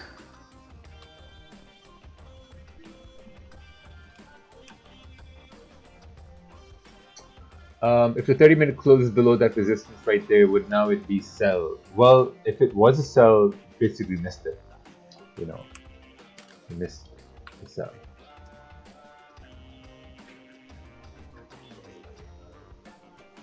Ooh, Euro New Zealand, 15 minutes.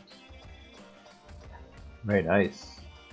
Weak confirmation, but it was NY open, therefore anticipated the additional volume. Very good, very good. That's actually very good. That's being attentive in the market, like knowing that okay, it's New York Open, there's going to be volume in that in this time, so took it based on that. Very good. As a weak confirmation, I waited for the high of the candle to be broken with my stop below this candle. Perfect. That's So- the kind of trade that we like to take. Yeah. Cabal doing pretty good.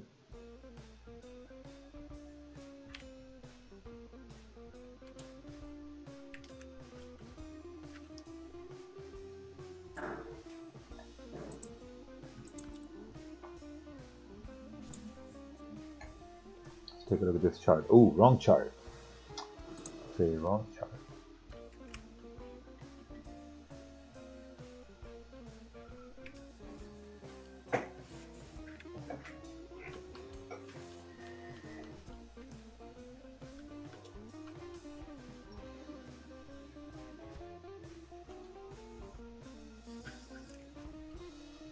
Mind sharing why you guys reason to choose breakout trading versus buying supports and resistance? It's not about that. I mean, you need to understand why breakouts happen, right? Breakouts happen when price is trending. You know, buy support, sell resistance. That also happens in breakouts as well. You know, if you understand market structure, what's basically happening is we're breaking the support, and if price comes up and creates a resistance, then it's like we're trying to sell resistance, right? If price is trending up, you know, like here, price is starting to trend up and it's creating support, then you're trying to buy support.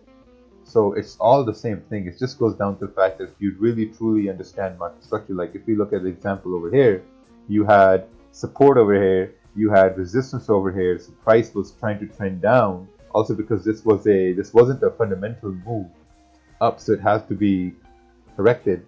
So price created resistance. Then I think in London session these guys here sold resistance. You know, so it's not about break and retest, it's about how well you understand market structure.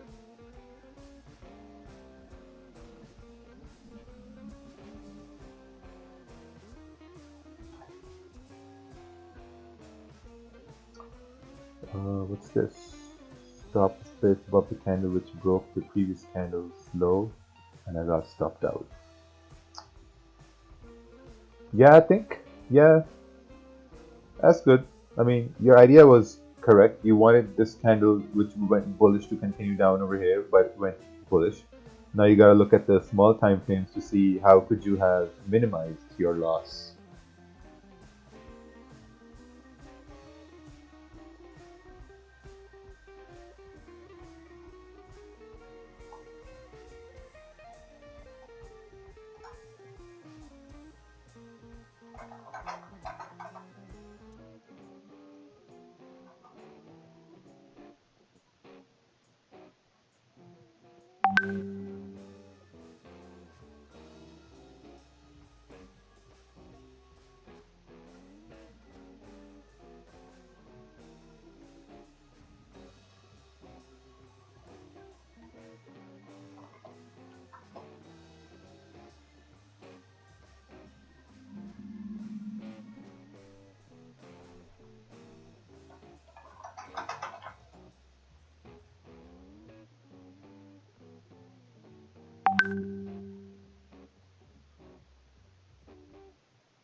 Can you check this out?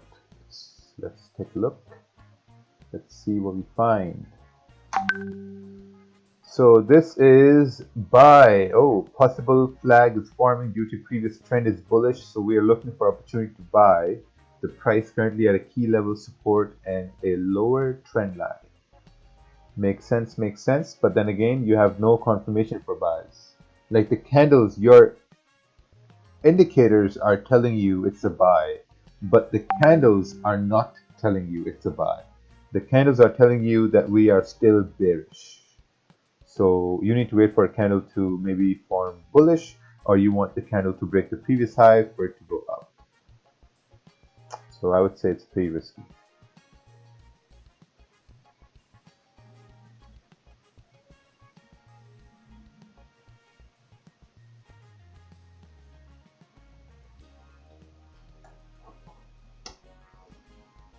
First May Friday, London Open.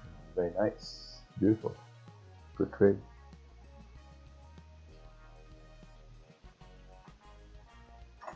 Let's take a look at this chart here. USD CAD 30 minutes. Price reached the zone, then retraced. Price rejected this level. Currently trying to break. Yeah, if you look at this bearish candle, it has no wick at the bottom. So normally when candles have no wicks at the bottom, that means there's no range for the next candle to continue down. So when there's no range, there's a 50-50 chance the price can either go up or down. So when this happens, if I'm looking at the charts, I'm just staying away. Wow, GJ is still going. Looks like it's going to correct the whole move down to 133,400. I will miss the breakout from the 134 flat with at least 20 pips stop loss should be working. Yeah.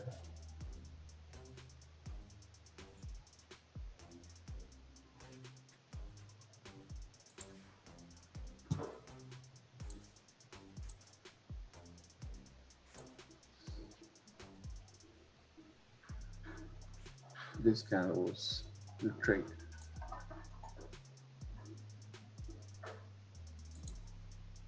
A decent stop above this candle right here. It's like 20 pips or so. Mm-hmm.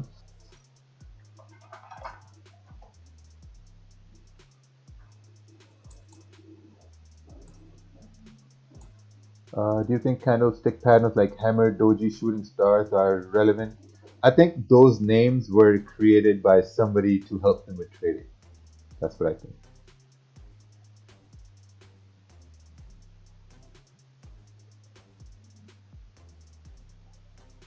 Let's check out this chart here. Someone's got a vibe on this chart. I'm 100% sure it's the wrong chart. Yep, it's the wrong chart. Analysis was correct.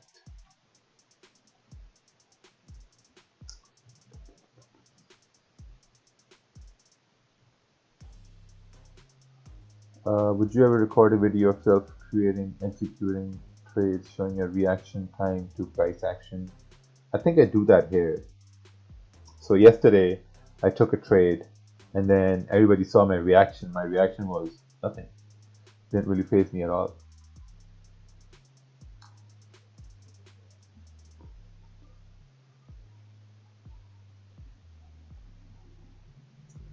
Do you believe in pair changes its behavior and characteristics over time? Yes. 3-4 years ago, we used to trade UJ, and UJ used to move a lot. There was a lot of volume in UJ, and now there's not enough volume in UJ, so it has changed its characteristics. Do you take into consideration market structure like price making higher highs and higher lows, or just focus on support resistance, making highs and lows? I don't think support resistances make highs and lows. Candles make highs and lows. And then the structure candles create for the market are your highs and lows that you look at.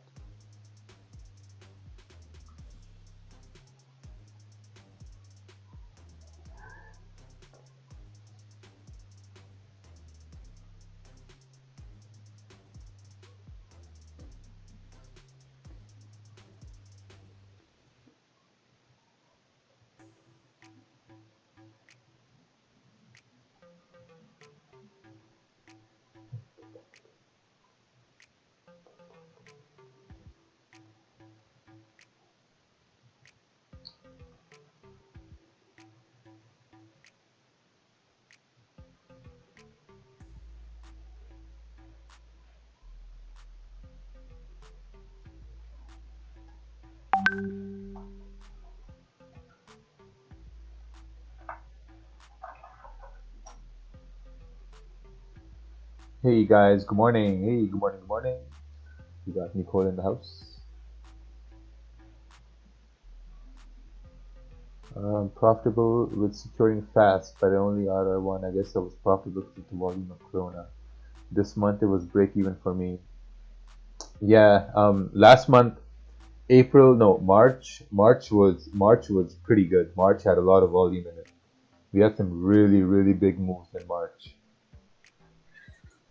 April, not so much. So I guess as we move into the see, I don't know how it's going to affect with volume because since the economies are going to start opening back up again, I'm sure there's going to be some bullish volume in some economies like the pound, the US dollar, euro. But then again, it's summertime, so summertime usually volume drops off too. Mm. So it'll be pretty interesting to see what happens. It all depends on how it's perceived, whether it's a speedy kind of recovery economy wise. It's still gonna be a long time, right?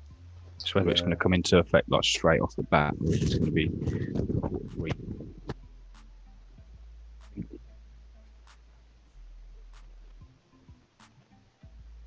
even longer. Hey Raja, how do you compare between dropshipping e-commerce versus forex day trading, and what do you recommend? Can we do both at the same time? Well, I have no idea about how dropshipping works or how e-commerce works, and I think I have a like an average idea how forex works. I'd say an average idea. So I think you should just focus on one thing. I mean, if you just focus on one thing in life in general, you're gonna succeed at it. The problem is people don't commit themselves to just one thing. Like if you go with multi-level marketing, and if you focus just on multi-level marketing, you're gonna go a very, very long way. But what happens is that whoever starts something, you give up after a certain time, and when you give up after a certain time, then you're like, oh man, it didn't work out for me. It didn't work out because you gave up earlier. You know, same thing with trading here. Like like people start to trade because what happens is that they start to trade, start to win, and then they're going to over trading. Because whenever you start over trading, you're going to see that trading is not going to work for you. And then based on that, you're like, oh man, trading is hard, it's a scam, it doesn't work. But the thing is, you didn't allow it to work. The biggest difference between e-commerce, multi-level marketing, and Forex is that in the first two, you need to put in a lot of work. You need to put in a lot of hours to make it work. In trading, it's the opposite. You need to put in maybe like 2, 3 hours a day on the charts and really start to see that, okay, can these same moves happen at the same time every day? That's it. Because when you come to trading to have independence of time. Seriously, it's independence of time. And if you're only trading, let's say 2, 3 hours in the day, that's it. The rest of the day, you're doing something else. When people go to, multi-level marketing or e-commerce, that's not independence of time because you're constantly working. You're constantly trying to recruit. You're constantly trying to promote product. It's not a bad thing. I mean, if that's what you want to do, you can do that. But like these are big differences between the two. Like trading, like contrary to popular belief, like the more hours you put in, the better results you're going to get. I don't think that applies to trading because you have very limited hours in the day. Like Monty's really good at the London sessions, right? So if I ever want to trade the London Open, I know where to go to because he knows how London works. I'm good at, I'd say well, I'm not good at, I'd say I'm like average at New York sessions. So I only stick to New York. Sometimes, I might dabble into Asian sessions, but mostly I stick to what I know. Yeah, and that's kind of that's why I came here originally, like a long time back, to get an idea how you guys traded this, because I didn't really understand it enough, and then you can kind of maybe add to your own knowledge, if that makes sense. Yeah. Kind of look at the people that are doing it.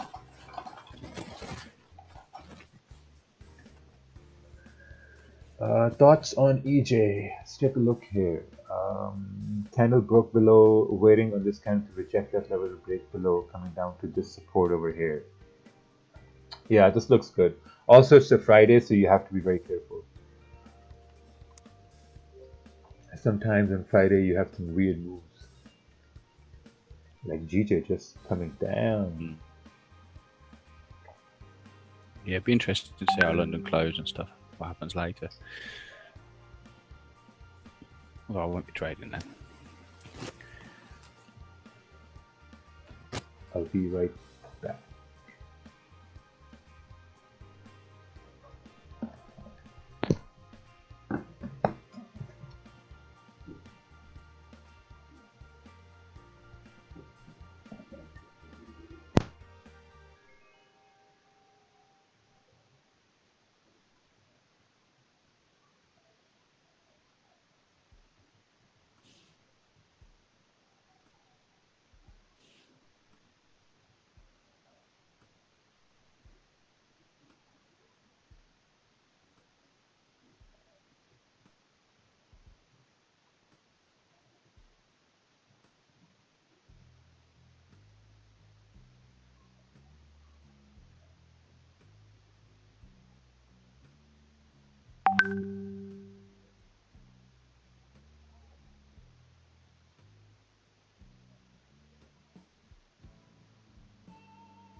Slow morning, isn't it, Monty? Sorry, dude, I was chatting in the chat. What did you say? I missed it. Nah, it's an easy slow morning.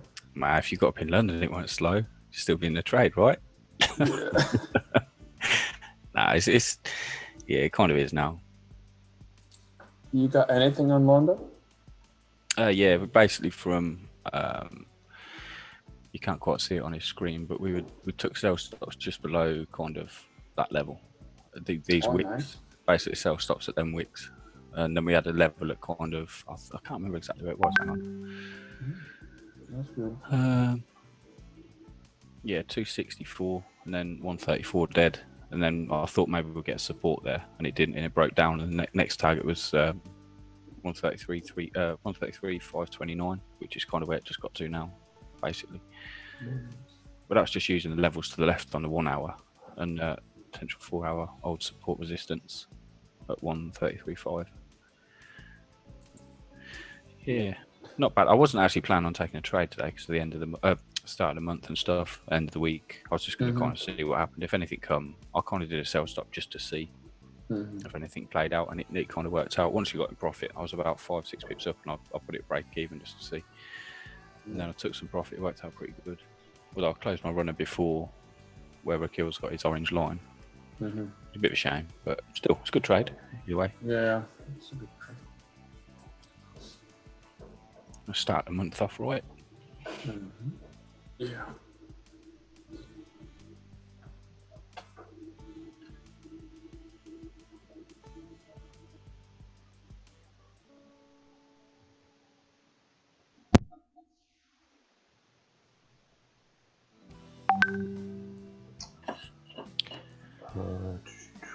What's this? Oh, Bitcoin. Bitcoin Cash. No, Bitcoin. Took entry. Nice. Been a while since I saw a Bitcoin chart.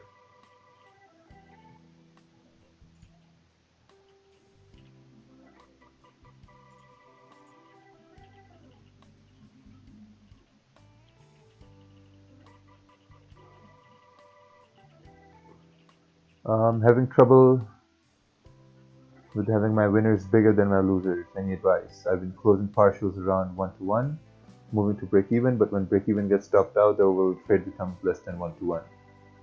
Yeah, I think you need to really look over the chart. I mean, it depends, what you're doing. So it's really hard to say what you're up to.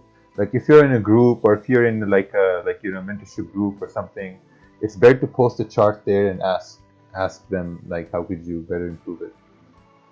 Do you guys have a lot of people that trade GN on Forex Family? Just curious, anything become good at GN?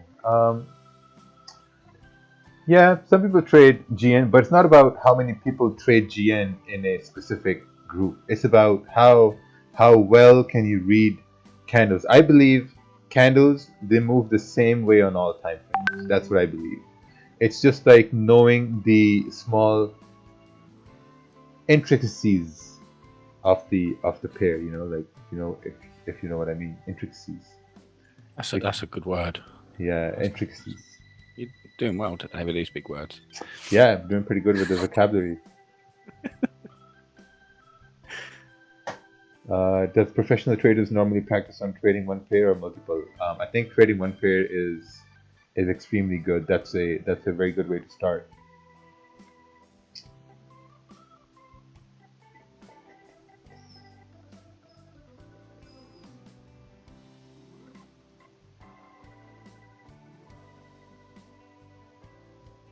Well, I had a pretty okay session over here. Do you recommend trading UJ as one pair? Yeah, it's pretty good. I mean, I used to trade UJ as my only pair. There was a time I used to do that.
Oh wow, G just still coming down here, 133, 400.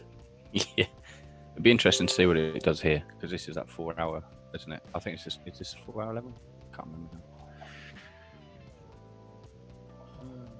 Yeah, about there. Yeah.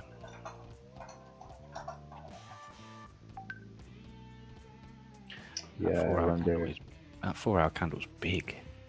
It's huge. That's a beast of a candle. It's 1 4-hour candle, man. That's a beast. It's like almost 100 pips. Almost. It'd be interesting to see where this goes. Yeah. See, now the area it's coming into, now it's slowly coming into this consolidation area right here. Mm-hmm. Now we're at exactly that week. You know, we're saying about the monthly, well, where the support, we could say, kind of tried to form. I think exactly now, right? So it'll be interesting to see what's up now. Man, it's like day one, but this reminds me of Brexit. Like, you know, when we used to have these big moves on Brexit, then the entire retracement. Yeah. Yeah, so what's it called? Election thing. Yeah. Yeah. Is Theresa May leaving? No, she's not leaving yet. She's leaving now. No, she's staying. Boris getting voted in. Yeah, right? But this is kind of the same place now, actually, from where that start. This point where we're at now is kind of where the election with Boris got to get going in, basically. Yeah. Where we are right. If you're looking on the weekly, you can see where it kind of all kicked off. Yeah, it's at the same level right now. Mm-hmm. if you go to the 30-minute, this is where it broke resistance yesterday and then just flew. Yeah, we must have missed that part. Did you actually get in that? Yeah, Because you did, right? Good. 'Cause yeah. I missed it because I went to bed, not normal, and then it's like I wake up. Oh, I got in. This is what I took. I took from 418 till I think it was somewhere over here. Yeah, that's what I took. good work. And when I closed, it just ran further. I was like, what the fuck is happening? Always the way. Always the way. Yeah, Yeah. that happens all the time. Yep. If you're close, it start moving. Yeah, because I got scared. I'm like, okay, well, I'm up 60 pips all of a sudden. Now what? Yeah. Especially when it ranged like that as well for a little while, and then Yeah. it's a big move, right? You wouldn't expect it to go any much further. It was like one of those golden moves you get.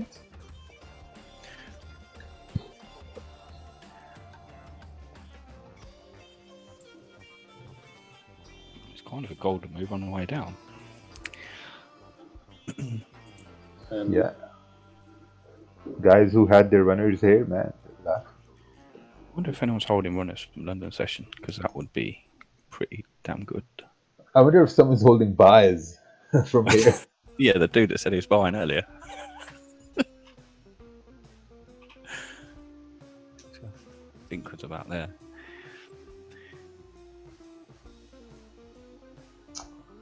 Ooh, someone made a very interesting comment, and this comment I go by.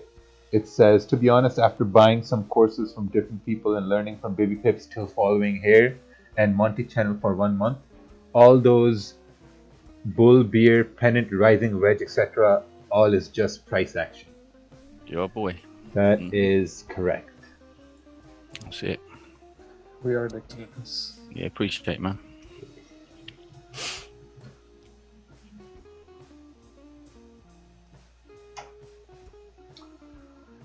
EJ, I took a sell after the breakout immediately. It was a good volume. How can I make my entry better? I think your idea was good.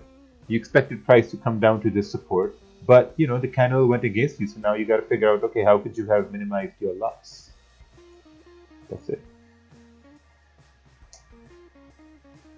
Pretty simple.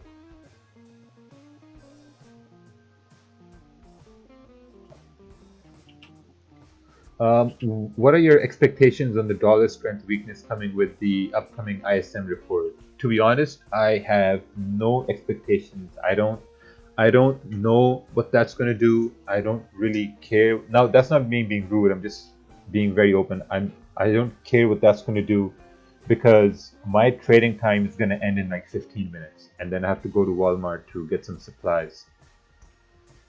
So whatever happens in that ISM, it happens. All I care about is what's going to happen on Monday, 6:30 a.m. Eastern. And we're going to go off of that.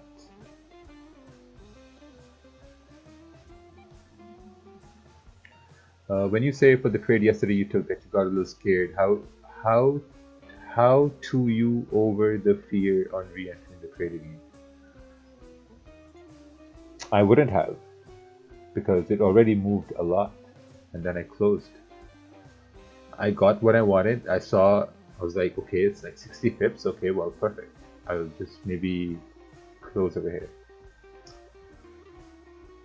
What's the revenue from this YouTube channel like? Can't Right. remember how much it is. It's like 60k. I can't or something. Let me check here. 50k, mate. Actually, here's what I'm gonna do. Since I'm transparent, I'm gonna go over here, and I think this is gonna be for motivational purposes. Eye opener. Yeah, I'm gonna show this to everybody, like how, like if you stay consistent, how you get rewarded if you stay consistent. Mm-hmm. Yeah. So. It's a day job. It's like a day job, right? Oh yeah. Oh, absolutely. It's like a day job. Like you look here, the views are like what? They're like 10,000 now, 9,000, 10,000. So if we go all the way to the start, like 8,000, 12,000, 11,000. And these are all from people like reviewing the streams, rewatching the recaps. You know, they were like 5,000 at one point, 6,000. So let's go to the stats. Let's go to the meat and potatoes. Like I went to. I looked up. Sorry, go on. like money excites people, right? So that's the meat and potatoes. All right. So in the last 28 days, I've made around $1,500. This is like 1,800 Canadian. Yeah, 1,800 Canadian. Mortgage is around 2,000, so that pays for that. Let's go to analytics. Let's see here. How do you... Oh, revenue. All right. So last 28 days for April. Oh, nice. April did $1,600. That's pretty good. February was $700. So April has been the best month so far. March was $1,100. Let's go to custom. It's Corona time. It's Corona time. People at home watching the streamings. Yeah. Last 90 days. It's because I donated like, I don't know, what was it, 25 quid? Yeah. Your Nutella. Trust Nutella. So you see here in August we started on YouTube streams like $20, you know, like it was all like low $30, $50. Like it was never about the money. You know, it was all about like us hanging out and slowly just start to grow, you know, $40 and start looking at 30 and it starts growing and growing and 57 and had a spike over here at 98. So this is like daily. Oh yeah, this revenue is daily revenue. You know, and then went up to like $96. So yeah, in the last 65 days, it's 7,000. How do you see more? Let's go to see more. Has the coronavirus lowered revenue? No, coronavirus has actually increased revenue. Yeah, for sure. Brought up the views. Ooh, look at these spikes over here. What's that, revenue? Yeah, what is this? This is 2nd April, $85.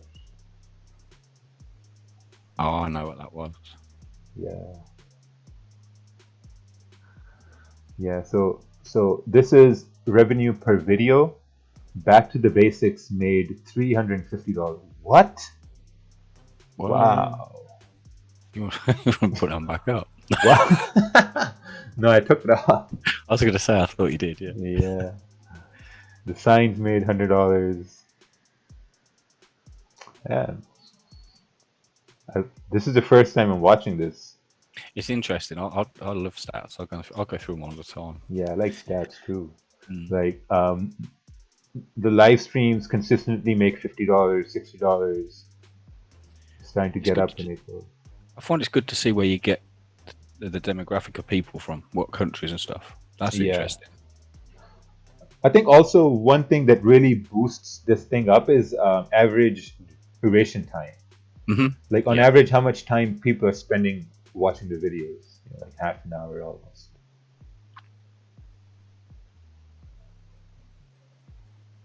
Let's check out our revenue source.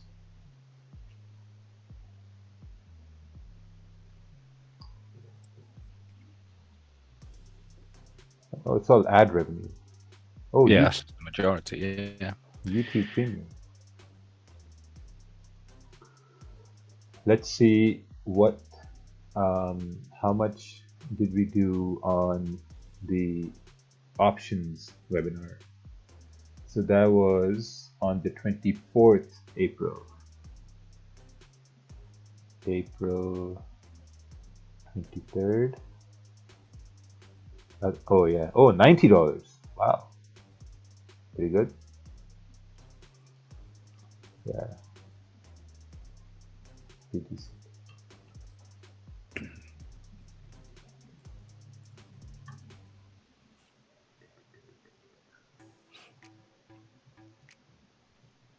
look here.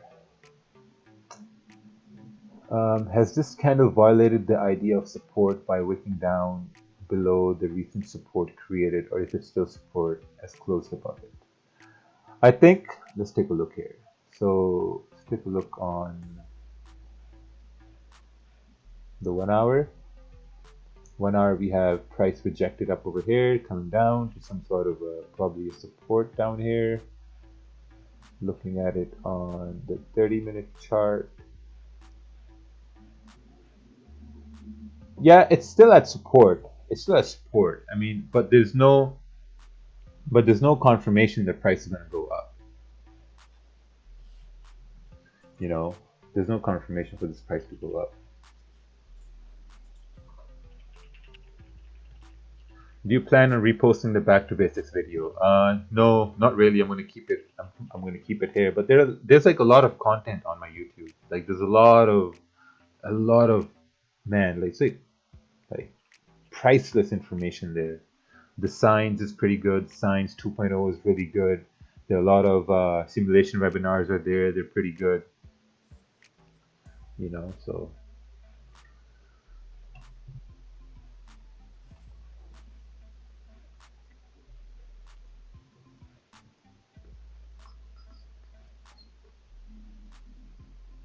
Yo, man, you should add an option.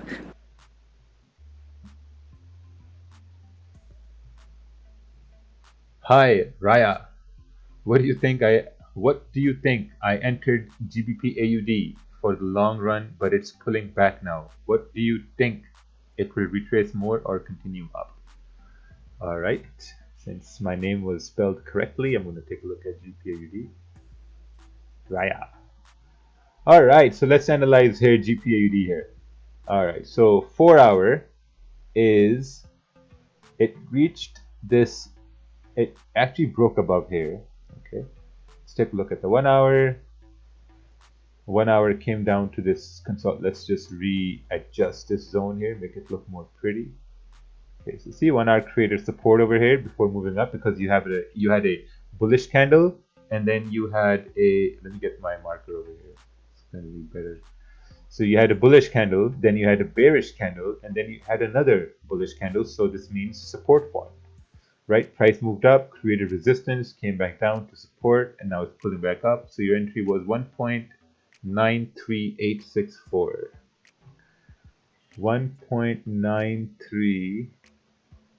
Oh, what? 93864. Entered for a buy. Oh, for buy. What? You're in profits. Good. That's good. If it forms support there, it could go further, right? Yeah. If it breaks At this that. point, your stop loss should be in profit below the the support that you have right there. Yeah. Yeah. Right here. Your stop should be up over here. It's a good option. It's a beautiful trick.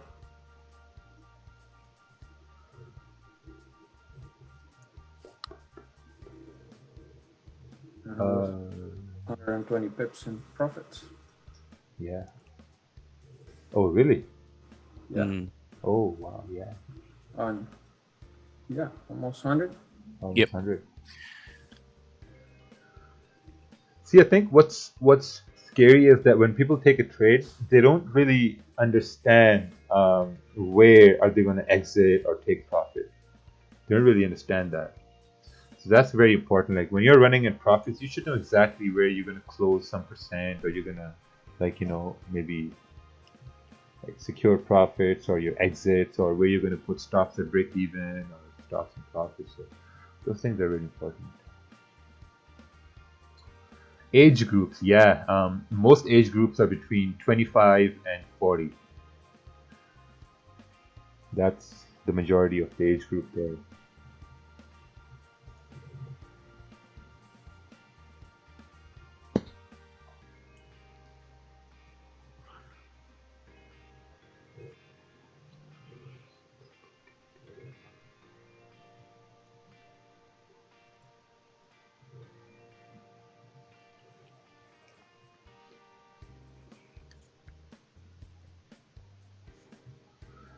What's the best time to determine when to close runners? That's totally up to you.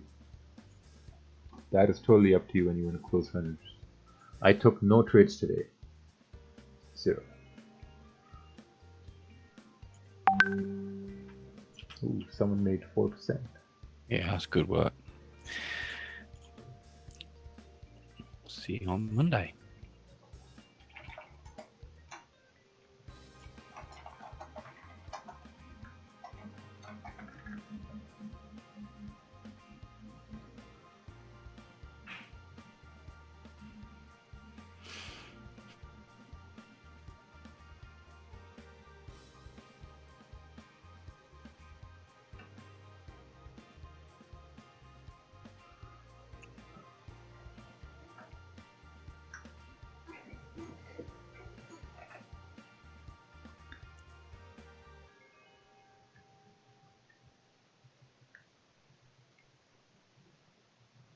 What's this?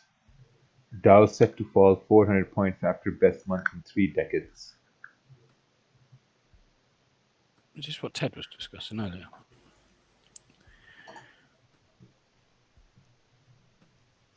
Let's take a look here. This was the best month?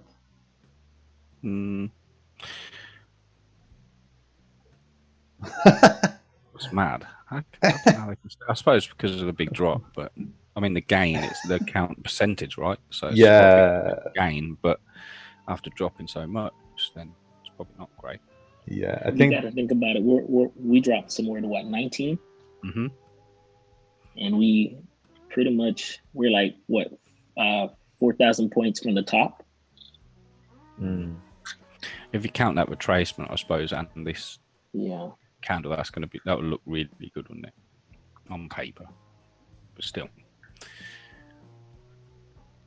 Yeah, I think it was like the best month in terms of percentage gains. You're right.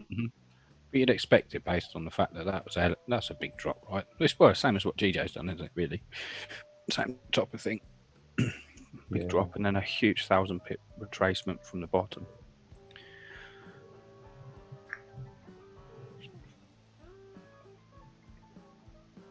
Man, gold look like it's setting up for something, man. Like this price action just looks. Yeah, it's also Friday, may just range here. I stopped over trading and my win rate is 70%. Nice. That's what happens when you stop over trading. What's this? Reject very strongly. Roger, in your opinion, is it possible that we will not be able to pass the support? Do I look like a Roger to you? Look at me. Does this look like a Roger? Monty looks like more of a Roger than I do. Come on, bro. Come on.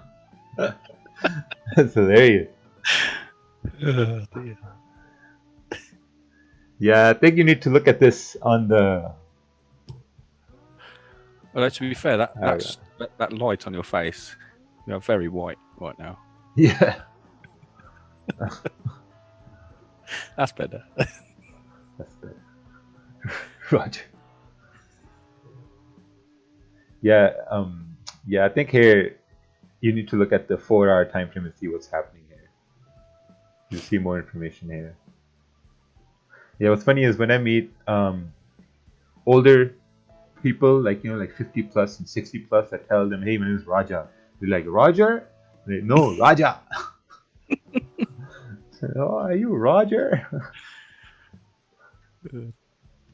Roger that.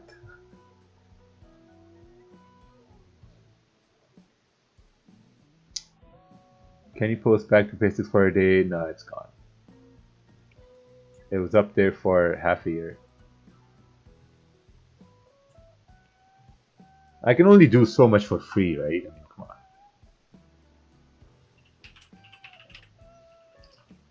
What's this? Gold. Stop loss below the closing candle TP. Yeah, it could work out. I mean, still kind of, it could work out on the 30-minute here as well. It's closing bullish. It's pretty risky because it's in the range, 35 pip range. You got a 5 pip spread. It's pretty hard. You think the last 4 hour on GJ will fall down to fill the 4 hour wick? I suppose so. I Possibility. suppose so. Yeah, possibility. But you've got to remember what level we're at now. This is like the top of the 4 hour, well, the old 4 hour resistance support level kind of thing. So where that's rejected from, basically. Yeah. So it might need a bit of liquidity to push in there, but momentum's there, right? So it might do. I don't want it to go back in that range, though, to be honest. Back to where we were last week, earlier in the week. That was not fun. Oh yeah, this range was garbage. Yeah, I don't want it to go back in there, to be honest. This entire that week was just stupid. Yeah, I'll be quite happy if it stayed above there now, or at least flies below it and starts below.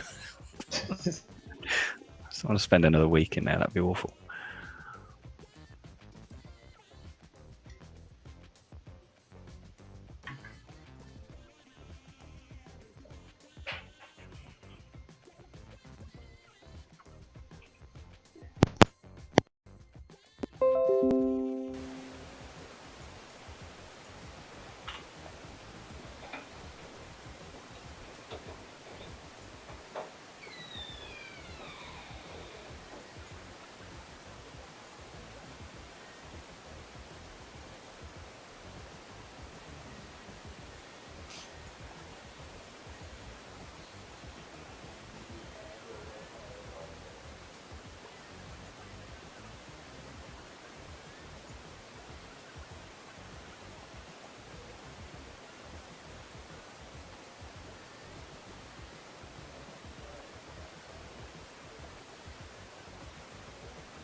I hope everyone had a good session here today.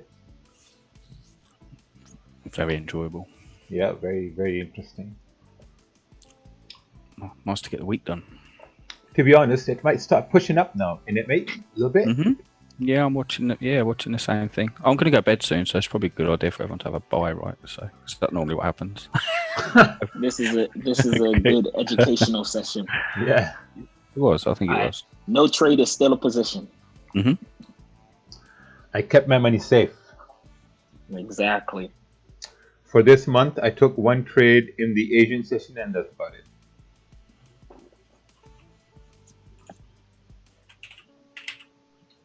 Ooh, Salute all you guys. Protein Paul made 100 pips on GJ Cell. Yeah, he held runners, I think. Yeah, nice. Protein Paul won today. Jeevan lost. What? Where is he? Looks like Friday is going to be a roasting time. Always is, right? Yeah. We've got nothing else better to do. That's it. Let's just roast each other. Yeah. Like people ask, like, what do we do in our group chats? We just roast each other. That's mainly it, right? Organise Call of Duty games and abuse each other. That's about it. Yeah. There's this chat where it's me, Monty, Havan, Jeevan, Ted, Kervin, Vincent, and someone asked me, "Oh, can I be in this group chat?" I'm like, "There's honestly, there's nothing educational in that group chat. It's just Nothing at all. it's just roasting." No, we don't plan anything in there at all. Yeah. It's just 100% abuse. Yeah, it's a kind of abuse. If you were new there, you'd be like, "Oh wow, that is so insulting." Oh yeah, you'd probably want to leave real quick. Yeah.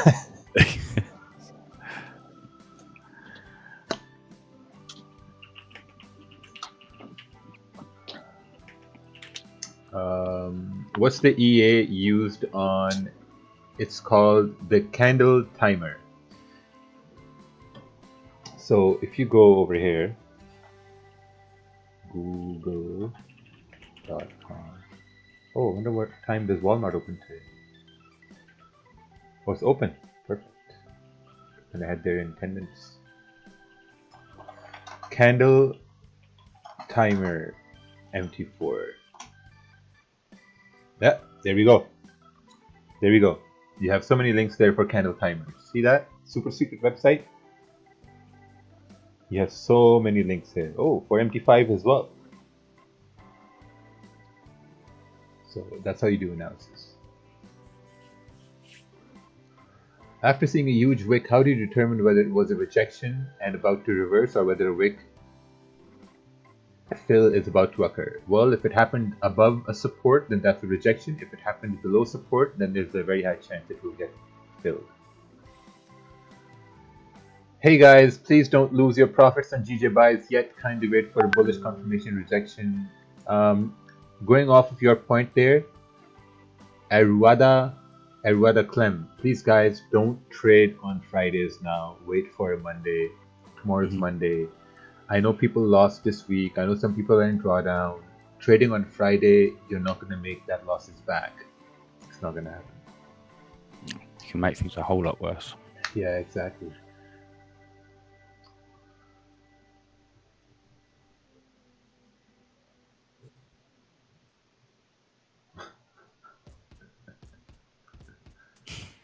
Oh, I think I know what you just read.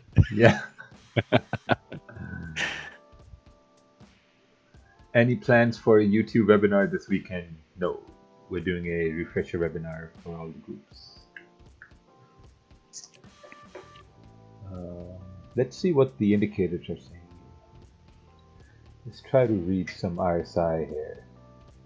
What is RSI? Relative Strength Index? I found a good one the other day by accident. Hang on. Oh. Let me see if I can find it.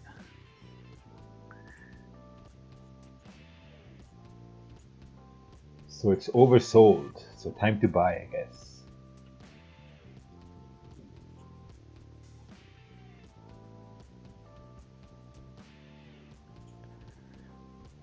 Well, it was oversold over here too. And then it dropped.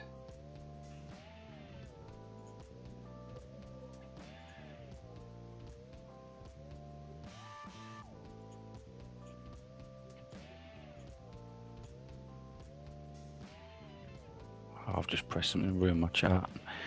I was trying to find what I found yesterday by accident and I've ruined it.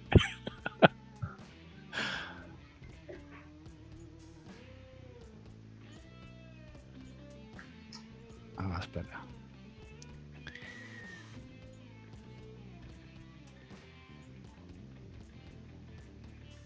Well, I guess this is the end of the day and the week here for me. I'm gonna head off over here. Yeah, man. Cheers, dude. That's good work. Yeah, we'll see you next week. Yeah, for sure. Have a good one, man. See you guys Monday. Yeah, man. Catch up with you later. Have a good one. See you. Take care. Take care.